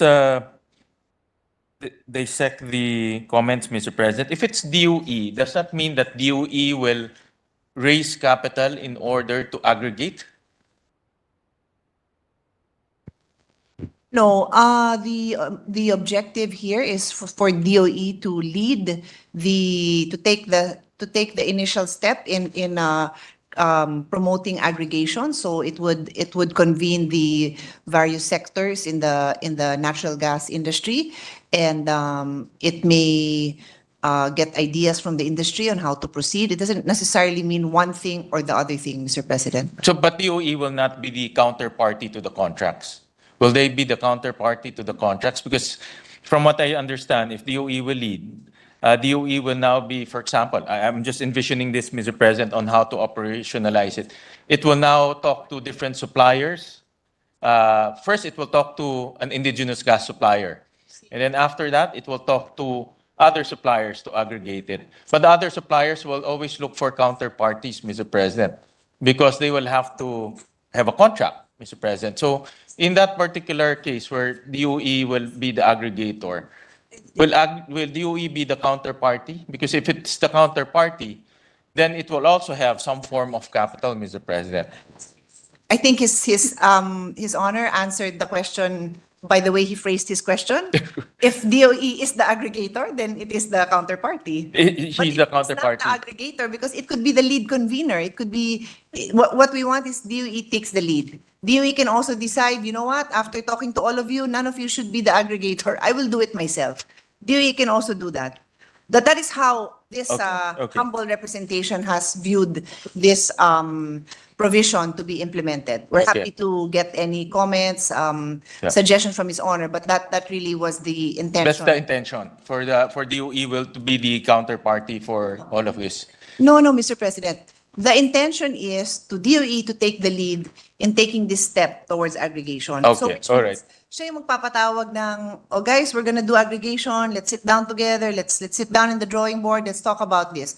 If it turns out that there's a lot of resistance and let's just say there are two contenders. So we want to be one of the top importers of LNG says, I'm volunteering to be the lead aggregator.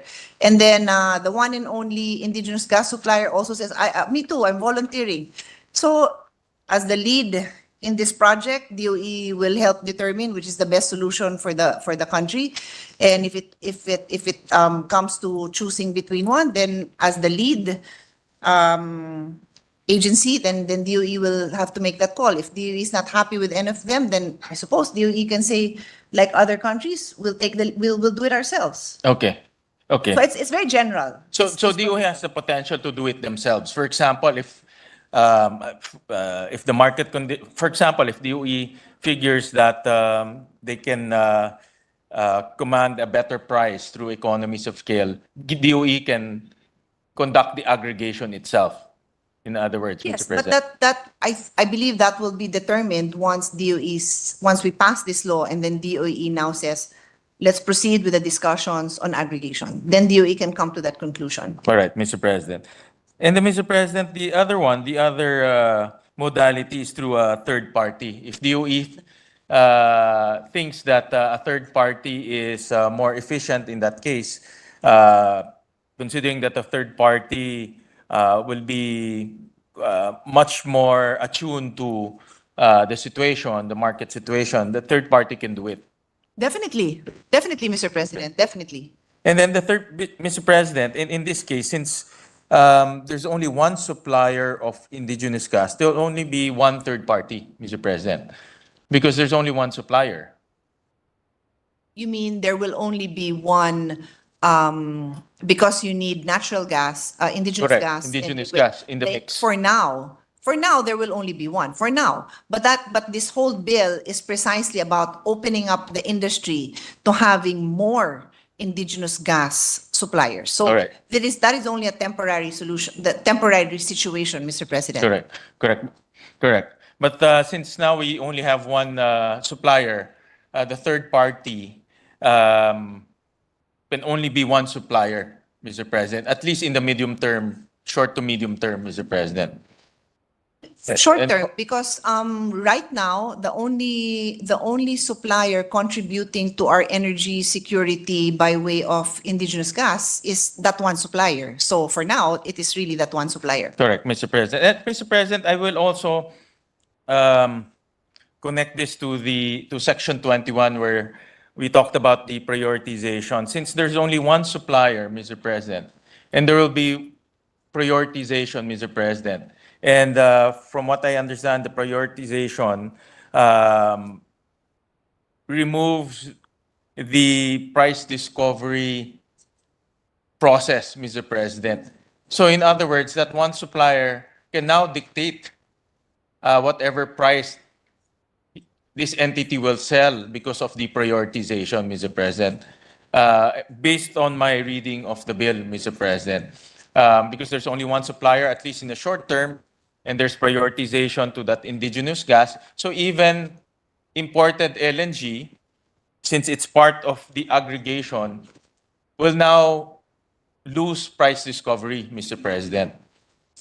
Mr. President, last week when His Honor was asking me about price discovery, we responded that there will still be price discovery. That is not being changed under this bill. Okay, so Mr. President, even though there's prioritization in the bill, bidding or price discovery will still be a key activity in the supply of gas to power plants. Yes, Mr. President, because in fact, this representation so far on the data that we've seen it seems very clear that the prices of indigenous natural gas are very, very competitive, especially when you include the cost of regasification. So even in the example that His Honor gave about the current prices of LNG compared to indigenous natural gas, they weren't that far apart. And if you include the cost of regasification, then by far, indigenous natural gas was lower. So there is really nothing to hide, Mr. President. There's full intention to disclose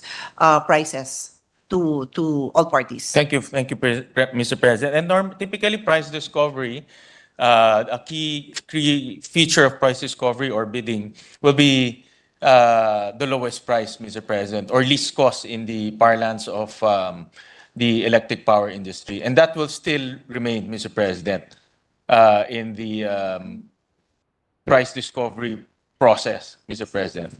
Because least cost, if you go through IPIRA, if you go through the regulations of ERC, least cost is the feature, or least cost is the criteria that they use in order to decide what is the best for our consumers. And that will remain, that key feature will remain in price discovery, Mr. President. Okay.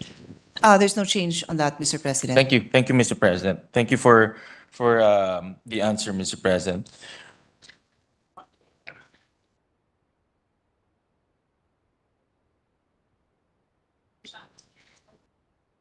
So, Mr. President, another on the same topic of aggregation, Mr. President, I just want to be clarified. Since DOE will be the lead, let me just. DOE will lead and initiate aggregation. What conditions will it trigger DOE to initiate and lead the aggregation, Mr. President? What type of conditions does DOE see in order for it to aggregate, Mr. President? Actually, Mr. President, aggregation is a key component of this measure. So as soon as we pass this measure, it is DOE's obligation to start discussing aggregation with the key players. Okay, Mr. President. And will it wait for example, if because if I will connect this to economies of scale and getting the best purchase price, getting the best purchase price, will it wait for those type of conditions before it convenes, Mr. President? For example, I'll give a very specific example. And we pointed this out last time. I understand that the current market price of Malampaya gas now is at 12, if I'm not mistaken, per MMBTU, Mr. President. 12, and landed cost and regasification of imported gas, whether it's from Henry Hub or JKM, is about 14? 14. More or less, mga 14, Mr. President. No, so the spread is not so big, Mr. President. The spread is not as substantial. Will it wait for a bigger spread before it aggregates, Mr. President, so that it will realize full economies of scale? My point there is, will it wait for a condition, let's say if the spread is quite substantial, then it will be triggered to do economies, it will be triggered to aggregate because the spread is substantial. As to if the spread is small, and it will still do aggregation, the realization of savings will not be as substantial, Mr. President.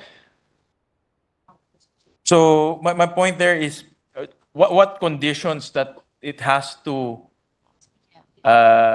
experience before it We're goes. not putting any conditions, Mr. President. So there's no conditions, Mr. President. So at any given time, they can just aggregate, Mr. President. Yes, because the sheer act of aggregating all the different possible supplies of LNG will already give us a better purchasing power, Mr. President. So that alone is a good enough reason to initiate the aggregation. Okay.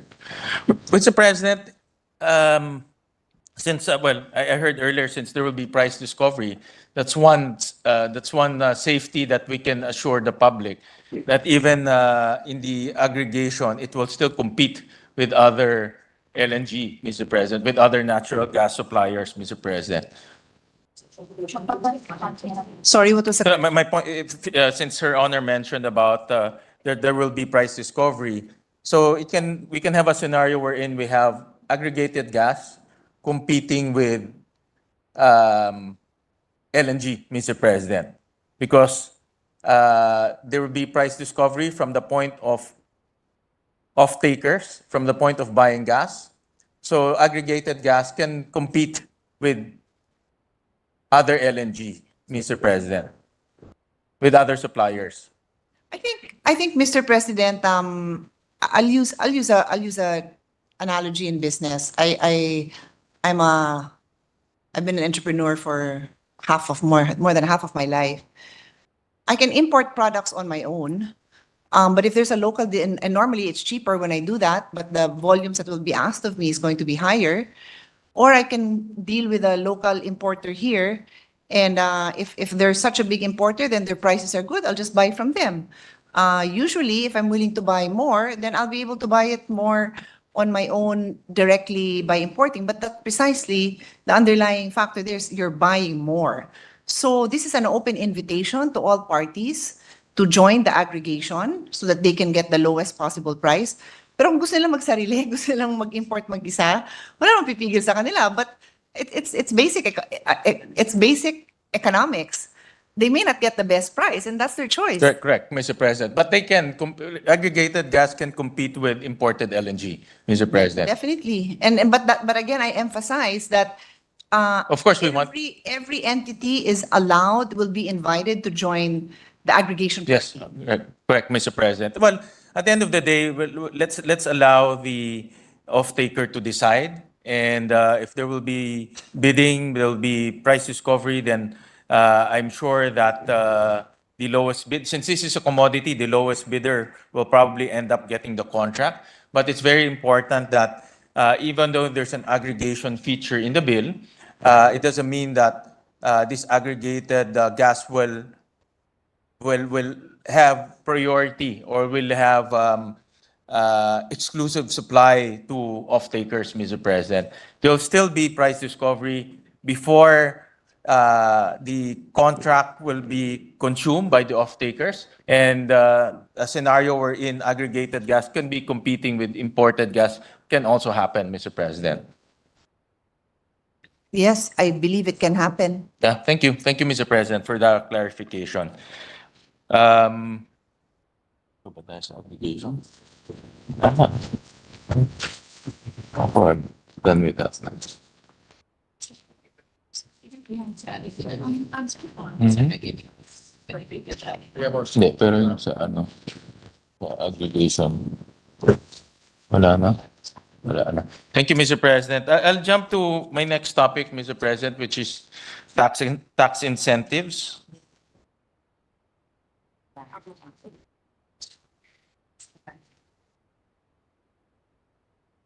Mr. President, I would like to be enlightened.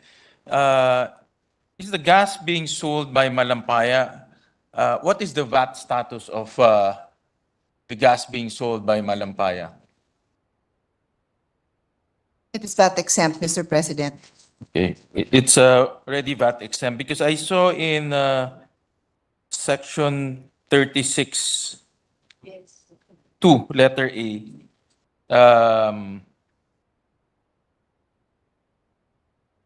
Just to be clear, right now it is VAT exempt up to the sale to the power plant. Up to the sale to the power plant. In section 36 2A, well, section 36 gives the entitlement of VAT exemption to several activities related to natural gas. In letter A, it's written here that purchase and sale of indigenous gas, Mr. President. So, in other words, sale of indigenous gas is already covered right now by VAT exemption. Mr. President? Yes. I think the objective really here was to just cover it from beginning to end because in the current bill now, the VAT exemption shall extend all the way to the end user. So this is really a complete enumeration. But as His Honor correctly observed, there's no difference in that letter A. Okay. That is already currently happening. That's already existing, Mr. President. So the intention just to cover everything, Mr. President. Mr. President, I understand that the sale of gas up to the power plant is already VAT exempt or VAT exempted. But the whole Section 36(2) exempts the entire chain, no, from purchase and sale of indigenous gas in letter A, purchase and sale of electricity or ancillary services produced by generation facilities, that's in letter B, and it goes on, Mr. President. So in other words, the VAT exemption will now be expanded all the way to consumer level, Mr. President? Yes, that is correct. And how much are we going to lose in terms of VAT payments in this, Mr. President? I don't have the exact numbers, but I do have the go signal from DOF. The secretary himself has confirmed because since both His Honor and I have been the past chairman of the Committee on Ways and Means, and His Honor is the current chairman. So the first thing I asked was, does DOF support this? And I spoke directly to the secretary, and he said, the benefit to us is immeasurable and incomparable to the loss of revenues for the VAT exemption that will occur because of the VAT exemption. All right, Mr. President. And Mr. President, at a later time, if we can be also furnished with computation on how much will be foregone in terms of VAT payments, Mr. President. So later on, we're just requesting for a computation on that, Mr. President. Noted. Thank you, Mr. President. And then, Mr. President, this is a technical question which we want to be enlightened. I understand here that the VAT exemption will only be extended to indigenous gas, Mr. President. Is that correct? That is correct. So, Mr. President, for example, normally power plants will have a combination of indigenous gas and also imported LNG. Only that portion being supplied by indigenous gas will be VAT exempted from sale all the way to consumer level, Mr. That is President. correct. And technically, how can that be determined, Mr. President? Because from the way I understand it from technical people, once you inject gas, it's very difficult to determine which one is from indigenous sources, which one is from LNG. More so when you inject that in the power plants, and more so when you transmit that all the way to household level, Mr. President. Because along the way, there will be losses. No? For example, there will be system losses along the way. There will be line rentals along the way. So how do you determine, Mr. President, from the point indigenous gas is injected in the power plants to the point all the way to the consumer level, all the way to the household level, which portion of that will be VAT exempt, Mr. President?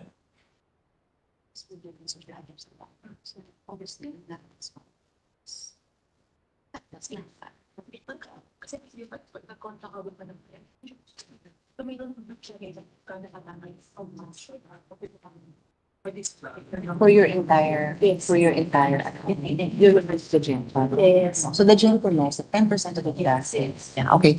So 10% yung ipapasok. Okay. So I'll start with the example with aggregated gas.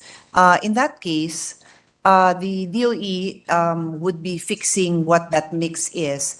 And so when this is then purchased by the power plants, that percentage of that mix will be followed. So His Honor is correct that we can't identify which gas literally came from indigenous sources and which gas came from imported sources, but we do know what the percentage of that mix is. So if that mix is 20% versus 80%, then you can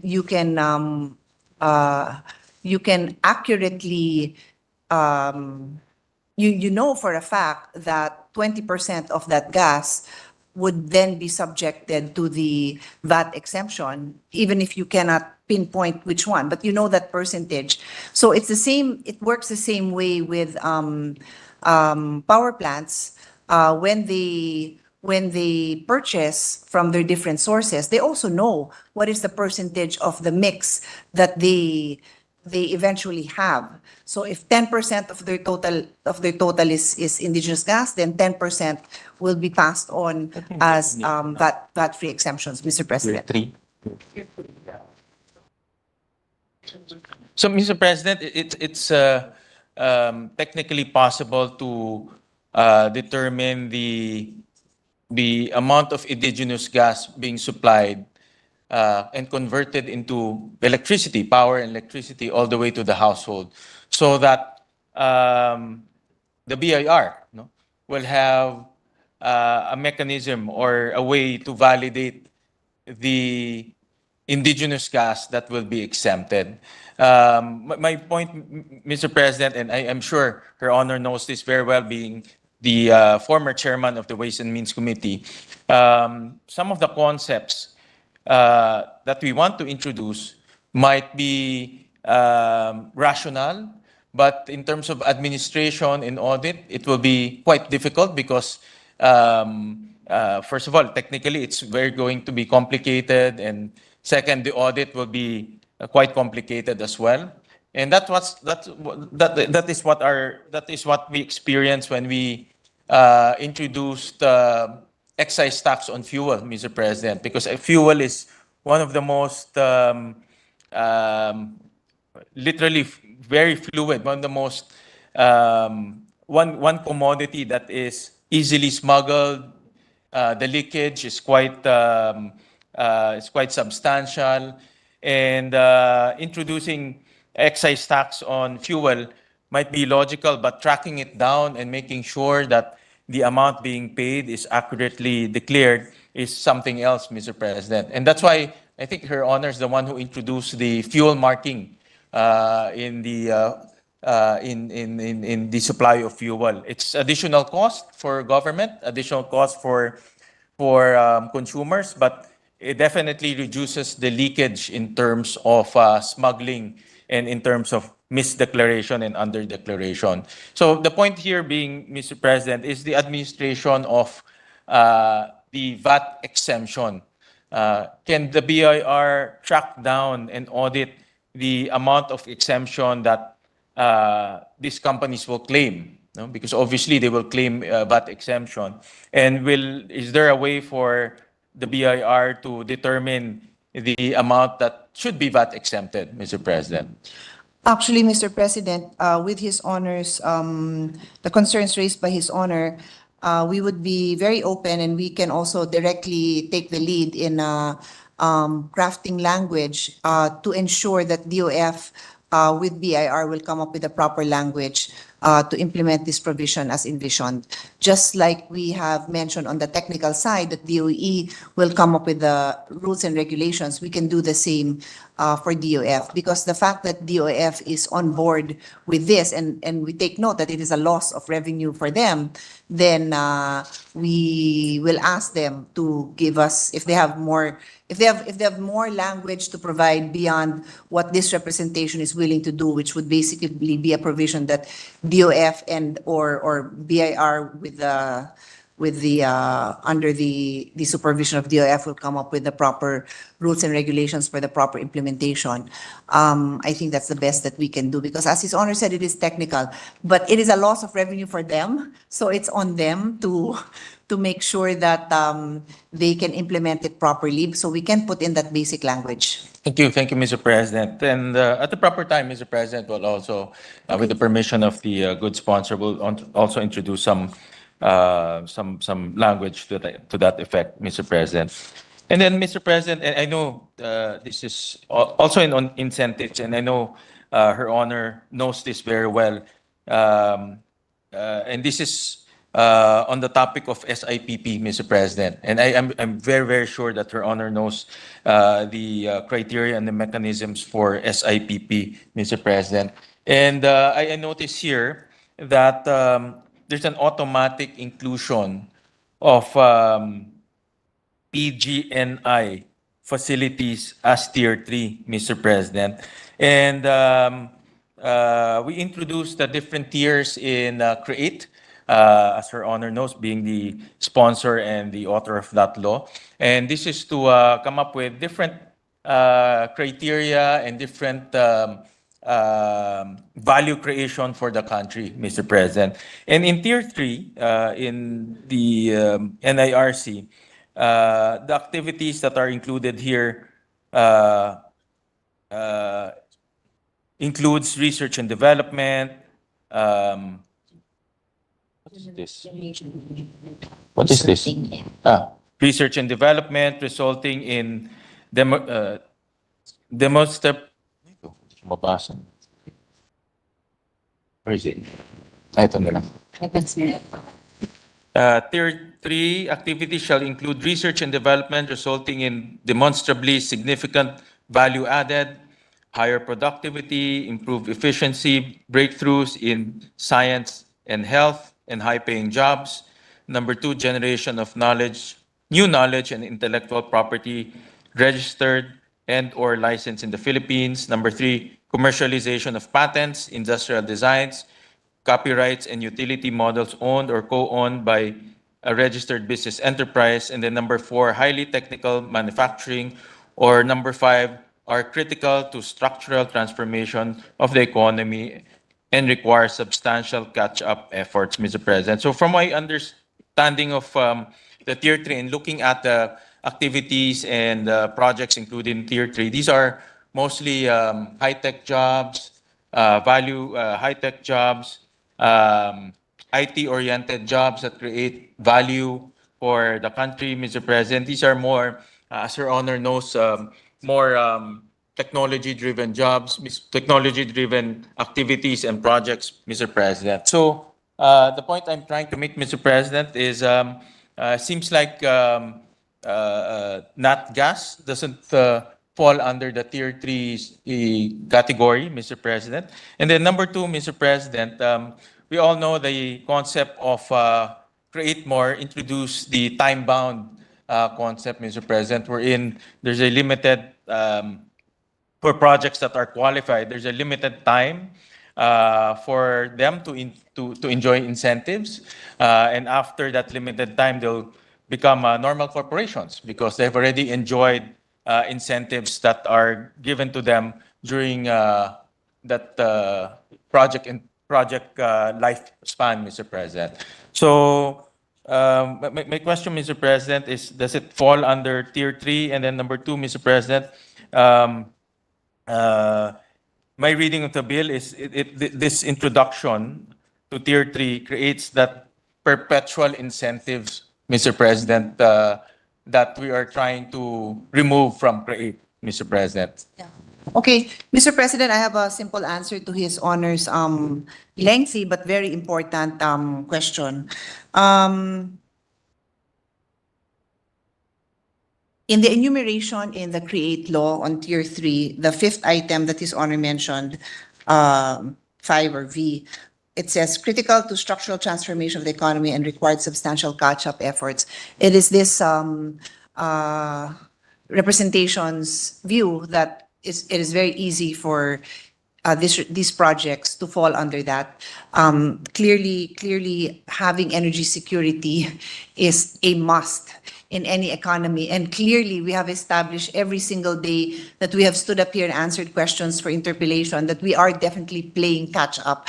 This economy cannot move forward without reliable energy, reliable, efficient, and reasonably priced. We are one of the major factors for businesses not coming into the country is all these questions not questions, but problems related to our energy. So we truly believe that item 5 would capture energy, but of course we don't want to leave this up to the implementing agencies to argue about it, and that's why we're making it very clear that the investments related to this activity would fall under CREATE Tier 3 so that there's no more room for doubt.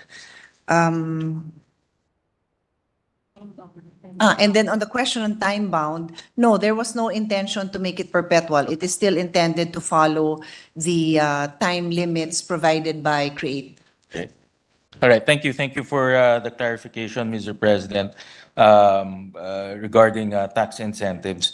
Mr. President, my last question will be on, and this is, I got this from the answers, Mr. President, that was given to me by Her Honor. And thank you very much for supplying the answers. I believe that this is in relation to the different segments in the power industry, Mr. President. And this representation asked about Section 21, and it's related to the mechanisms for prioritization of the power produced from indigenous gas. And I cited an example on transmission, Mr. President.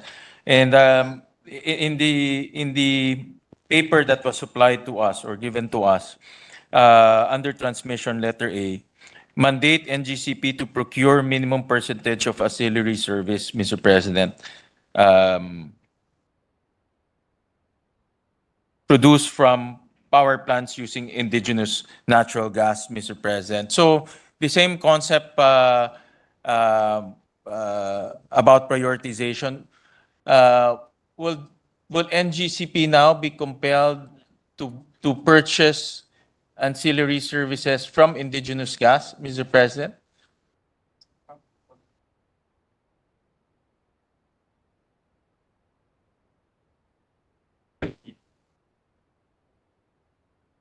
Our intention here, Mr. President, is to provide an environment where natural gas, the use of natural gas can actually thrive. So all the concerned sectors must contribute to making this happen. So if His Honor's question is, will they have to make investments or will they have to purchase services? They have to. As to where, I can't answer the question as to, the question was, will they have to purchase services from? Ancillary services, Mr. President. These are, in layman's terms, these are reserves. These are reserves that NGCP buys, and it's triggered when we hit yellow alerts, red alerts, Mr. President. So the DOE mandated NGCP to contract ancillary reserves on a firm basis. And the ancillary reserves are normally fast ramping up plants, such as gas or hydropower plants, Mr. President. So, in other words, will NGCP be mandated to buy ancillary services from power plants being supplied by indigenous gas, Mr. President? How do I understand that? I am asking our technical persons how they intend this to be implemented. Yep.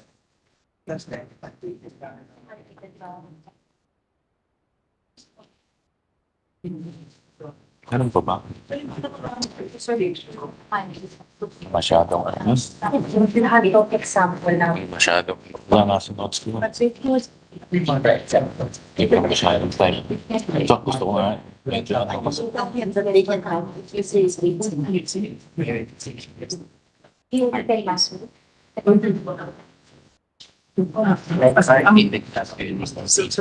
A minute suspension, please. Session suspended for a minute.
Mr. President, Mr. President, in response to His Honor's question, the objective really is to provide a mechanism where DOE can mandate NGCP to procure a minimum percentage of ancillary services. That is really the intention. But upon conferring with the our colleague, he said he may submit a wording at the proper time about bidding. We're open to see what that is. But my response is consistent with the objective of the bill, which is energy security. And for you to make a stand on energy security, then you have to make a stand on prioritization. And that is why, consistent with the objective of the bill, there is that provision that there is the example we're giving is saying that yes, it could possibly mandate that there will be a mix of in that mix. It will include indigenous gas because that is the only way that we can ensure that we have our own source of gas, that there's that environment where there will be the purchase of the indigenous gas. And I will always repeat when I say that, and historically, and we've shown the chart, indigenous gas has always been consistently, it has always had a more consistent, stable pricing compared to the pricing of imported gas. That is data that we did not make up. It is data that is historically there, Mr. President.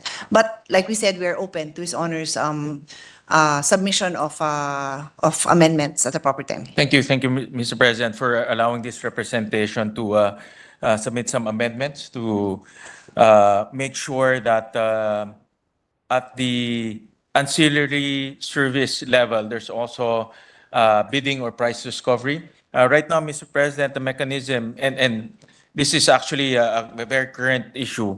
NGCP had to raise rates because of the new contracted ancillary services as mandated by the DOE. It's now on a firm basis, and because it's on a firm basis, they had to increase electricity rates. And Mr. President, my concern is if we don't have any price discovery at the ancillary services contracting, NGCP will just be mandated to contract from one source, which is power plants being supplied by indigenous gas sources, Mr. President. Right now, it's technology agnostic, meaning it can contract from hydropower plants, it can contract from geothermal, as long as the prices are low, Mr. President. And if we remove that feature, then NGCP will now be mandated to contract from indigenous sources, and typically, because of the firm basis of ancillary services, it's more expensive than the normal electricity rates being supplied by power plants. So, in other words, it will become more expensive to contract ancillary services, Mr. President. So that's the point we're trying to make, Mr. President. And I thank the good sponsor for allowing this representation to introduce some amendments so that we make sure that even in the contracting of ancillary services, there's price discovery, and we can assure our consumers that the lowest possible price will be given to them.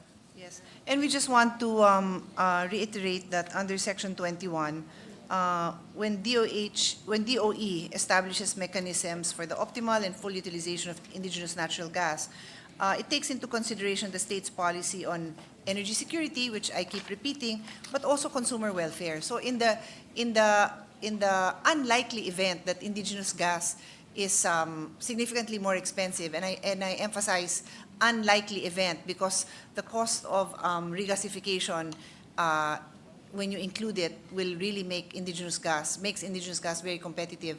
Then DOE can always go back to this and take a look at consumer welfare. But like I also said, there's no price tag that we can put on energy security. Mamamatay tayo, Mr. President, without energy.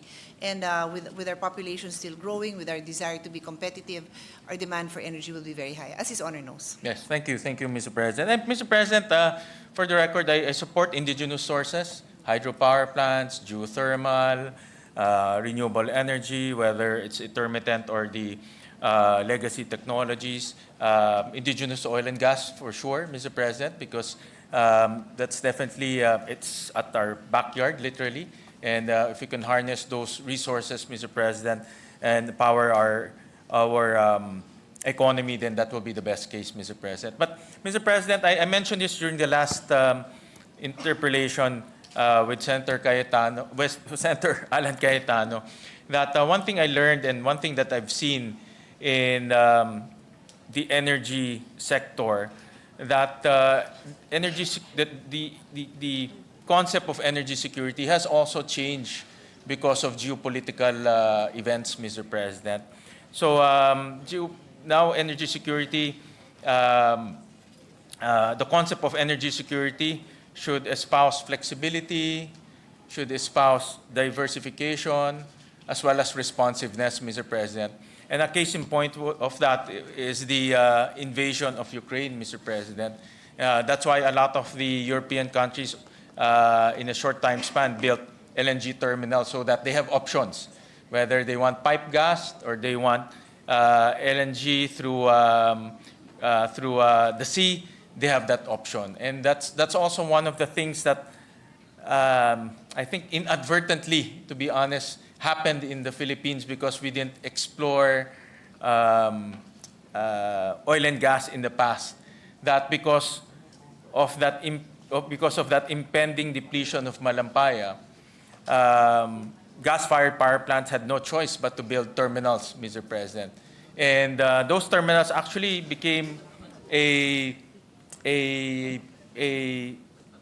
additional, those terminals became, in my opinion, became another source for us to import LNG from different countries. And because of that diversification, in effect, we have now options that we can tap into, whether it's indigenous gas or imported, but now we have options that open opportunities for the energy sector, Mr. President. So in other words, it's also evolving because of geopolitical consideration and also because of the situation, Mr. President. I agree. I agree that we look at what's happening in the world, and sometimes inadvertently it happens. So in as much as we have been we chanced upon this global impactful war that affected the prices of natural gas. The more reason, though, Mr. President, that we should be promoting indigenous natural gas. More reason. And the terminals will support both imported natural gas and indigenous natural gas. So in terms of building the facilities, that's covered by our bill. But in terms of promoting one versus the other, I will always repeat that we do not foresee a situation where we can live with only one type of energy source. So we will have to promote both indigenous natural gas, mostly for energy security, and then we will still have to rely on importation as well. So the building of the facilities will be needed regardless of the sources. Thank you, Mr. President. Well, Mr. President, I conclude my interpellation, Mr. President, but before I conclude, may I be allowed to spread into the records some of my concerns and observations in the bill, and at the proper time, Mr. President, we'll submit some amendments to address these concerns, Mr. President. As His Honor recalls, the proper time we agreed upon was the past 2 weekends. So we are very happy to receive it anytime His Honor is ready. Thank you, Mr. President. And Mr. President, may I be go allowed? ahead. I'll sit down while His Honor Yes, Mr. spreads President, into thank the you. record his concerns. We respect his experience and the time that he has spent as energy chairman. So we're more than happy to have His Honor share his research and his observations. Thank you. Thank you please to the proceed. good sponsor. Thank you, Mr. President.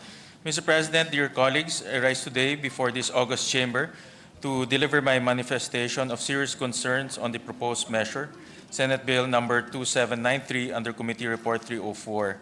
otherwise known as the Philippine Natural Gas Industry Development Act. Mr. President, we recognize the good sponsor's intent to achieve energy security and to encourage investment in the upstream oil and gas sector. I would like to put on record that the midstream and downstream natural gas industry is a nascent sector. Thus, it is our responsibility to ensure there will be a level playing field for current and future investors and that the market power of first entrants is tempered.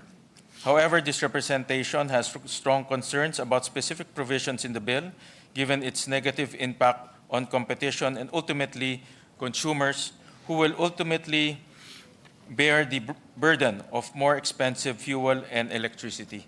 For instance, we need to ensure that the Energy Regulatory Commission can still protect consumers through the least cost standard when reviewing power supply agreements. But under Section 6 of this bill, this standard shifts to full recovery of reasonable costs. This means that instead of ensuring the lowest possible price, we will now have to cover all costs incurred by power generation from gas power plants. When it comes to aggregation in Section 15, there are also three major competition concerns that we should be wary of. First, the reality is that there will only be one aggregator right now and in the near future, since we only have one source of indigenous gas. The aggregator will act as the master planner for natural gas. This means we are leaving our entire supply of natural gas and our energy security in the hands of just one entity, which is risky considering that diversification of energy sources and supply routes is critical in energy security. Second, the role of the government in this process is unclear. Will it merely be a bystander, informed only when aggregation happens, or will it have the authority to allow or disallow it? We note that if we allow government to undertake aggregation together with the private sector, this goes against the principle of competitive neutrality and will result in a conflict of interest where the regulated entity is also the regulator. Third, the aggregation and then prioritization of indigenous gas without sufficient monitoring and verification mechanisms. We are making space for industry players to game the system. To avail the prioritization, the seller of aggregated gas can always declare a higher percentage of indigenous gas even though a lower share is utilized. Mr. President, these concerns highlight the urgent need for transparent regulations and check to protect consumers and ensure a competitive market. Moreover, there are three types of prioritization outlined in the provisions of the natural gas supplier under Section 21. First, prioritization of indigenous gas over imported gas. Second, prioritization of power produced from indigenous gas over other energy sources in power supply contracts. And lastly, optimal and full utilization of indigenous gas in generation, transmission, and supply of electric power, including determining the minimum percentage of power generation mix supplied by gas power plants that use indigenous gas and requiring electricity suppliers to source a portion of energy supply from power plants that use indigenous gas. I would like to put on record that these two prioritization measures cover the electric power industry, which is outside the scope of this bill. This bill's provision essentially force a take-or-pay mechanism on both the gas used by power plants and on consumers for the electricity produced from indigenous gas. This is a serious issue for consumers. There is no price determination mechanism to guarantee the lowest cost, locking us into long-term contracts with power plants using indigenous gas. Further, the provisions regarding the transmission pipelines under Section 25. The bill states that the permit of these pipelines does not confer a public utility status to permit holder. However, under Republic Act number 11659 or the Public Services Act as amended, petroleum and petroleum products pipeline transmission systems are clearly defined as public utilities and should be subject to rate regulation. Yet this bill does not include any rate regulation for the pipelines, which means that there is no safeguard against unfair pricing for end users. Meanwhile, the provisions on cross-ownership under Section 26 allows vertical integration from upstream, midstream, and downstream gas industry, including sectors in the electric power industry, such as generation. The provision fails to provide clear unbundling rules of business entities for each segment of the natural gas industry. When combined with the other provisions of this bill, such as aggregation, non-classification of transmission pipelines as public utilities, and prioritization of indigenous gas over other imported gas, among others, it creates a scenario where our entire gas supply could be controlled by a few powerful players. Finally, the provision on fiscal incentives under Section 36 undermines the intent of Republic Act Number 11534, or the CREATE Act, which mandates a thorough evaluation process before any sector can be included in the strategic investment priorities plan. It allows the automatic eternal inclusion of natural gas downstream industry value chain projects in the SIPP to avail of incentives, which is what CREATE sought to prevent. In addition, natural gas downstream value chain projects are not defined in the bill. Mr. President, in closing, we must remember that the heart of this bill lies not just in policies and provisions, but in the lives of everyday Filipinos who depend on fair pricing and reliable energy. Hence, we have to ensure that this bill does not inadvertently create a monopolistic conditions or burden our people with unnecessary cost. Thank you, Mr. President. Thank you to the good sponsor. Maraming salamat po. Thank you, Senator Gatchalian. The manifestation of the gentleman from Bulacan is duly noted and inserted into the records. Valenzuela, I'm sorry. Thank you, Mr. President. Yes, Senator Because Pia. it was quite lengthy manifestation. I was attempting to take notes to respond quickly to some, but it was very lengthy. So this representation would like to respond because some of them are, obviously I respect His Honor's observations and views, but as a chairperson of this committee and the sponsor of this bill, I would like to be able to respond to it so that it also goes into the record Yes. directly as part of His Honor's, a response to His Honor's concerns. Please But I'll do it proceed. tomorrow. Tomorrow, Mr. Oh, tomorrow. President, because it's very lengthy. All right. And I won't be able to, by memory and even with my handwritten notes, I cannot keep up with His Honor's many observations. All right. Thank you, Senator Pia. Session suspended for a minute.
Mr. President, I move that we suspend consideration of Senate Bill number 2793. Any objection? Hearing none, same is approved. Mr. President, I move that we proceed to the second reference of business. Any objection? Hearing none, Secretary is directed to comply. Second additional reference of business resolution, Senate Concurrent Resolution number 23. Concurrent resolution including the 10 enlisted men's barrios, EMBO, barangays in the 2 legislative districts of the city of Taguig and municipality of Pateros in order not to disenfranchise the registered voters therein, and confirming the increase to 12 of the number of councilors in each councilor district of the city of Taguig for purposes of fair and equitable representation by Senator Cayetano AP. Referred to the Committee on Rules. PSR 1205, directing the appropriate Senate committee to conduct an investigation in aid of legislation to clarify the respective jurisdictions of the DHSUD and the HSAC as defined in RA 11201 in order to prevent inconsistencies and conflicting decisions and directives between the two agencies. Senator Pimentel III. The Committee on Urban Planning, Housing, and Resettlement. Mr. President, I move that we adjourn the session until 3 o'clock in the afternoon of Tuesday, September 24, 2024. Any objection? There being none, session is hereby adjourned until 3 o'clock in the afternoon of Tuesday, September 24, 2024.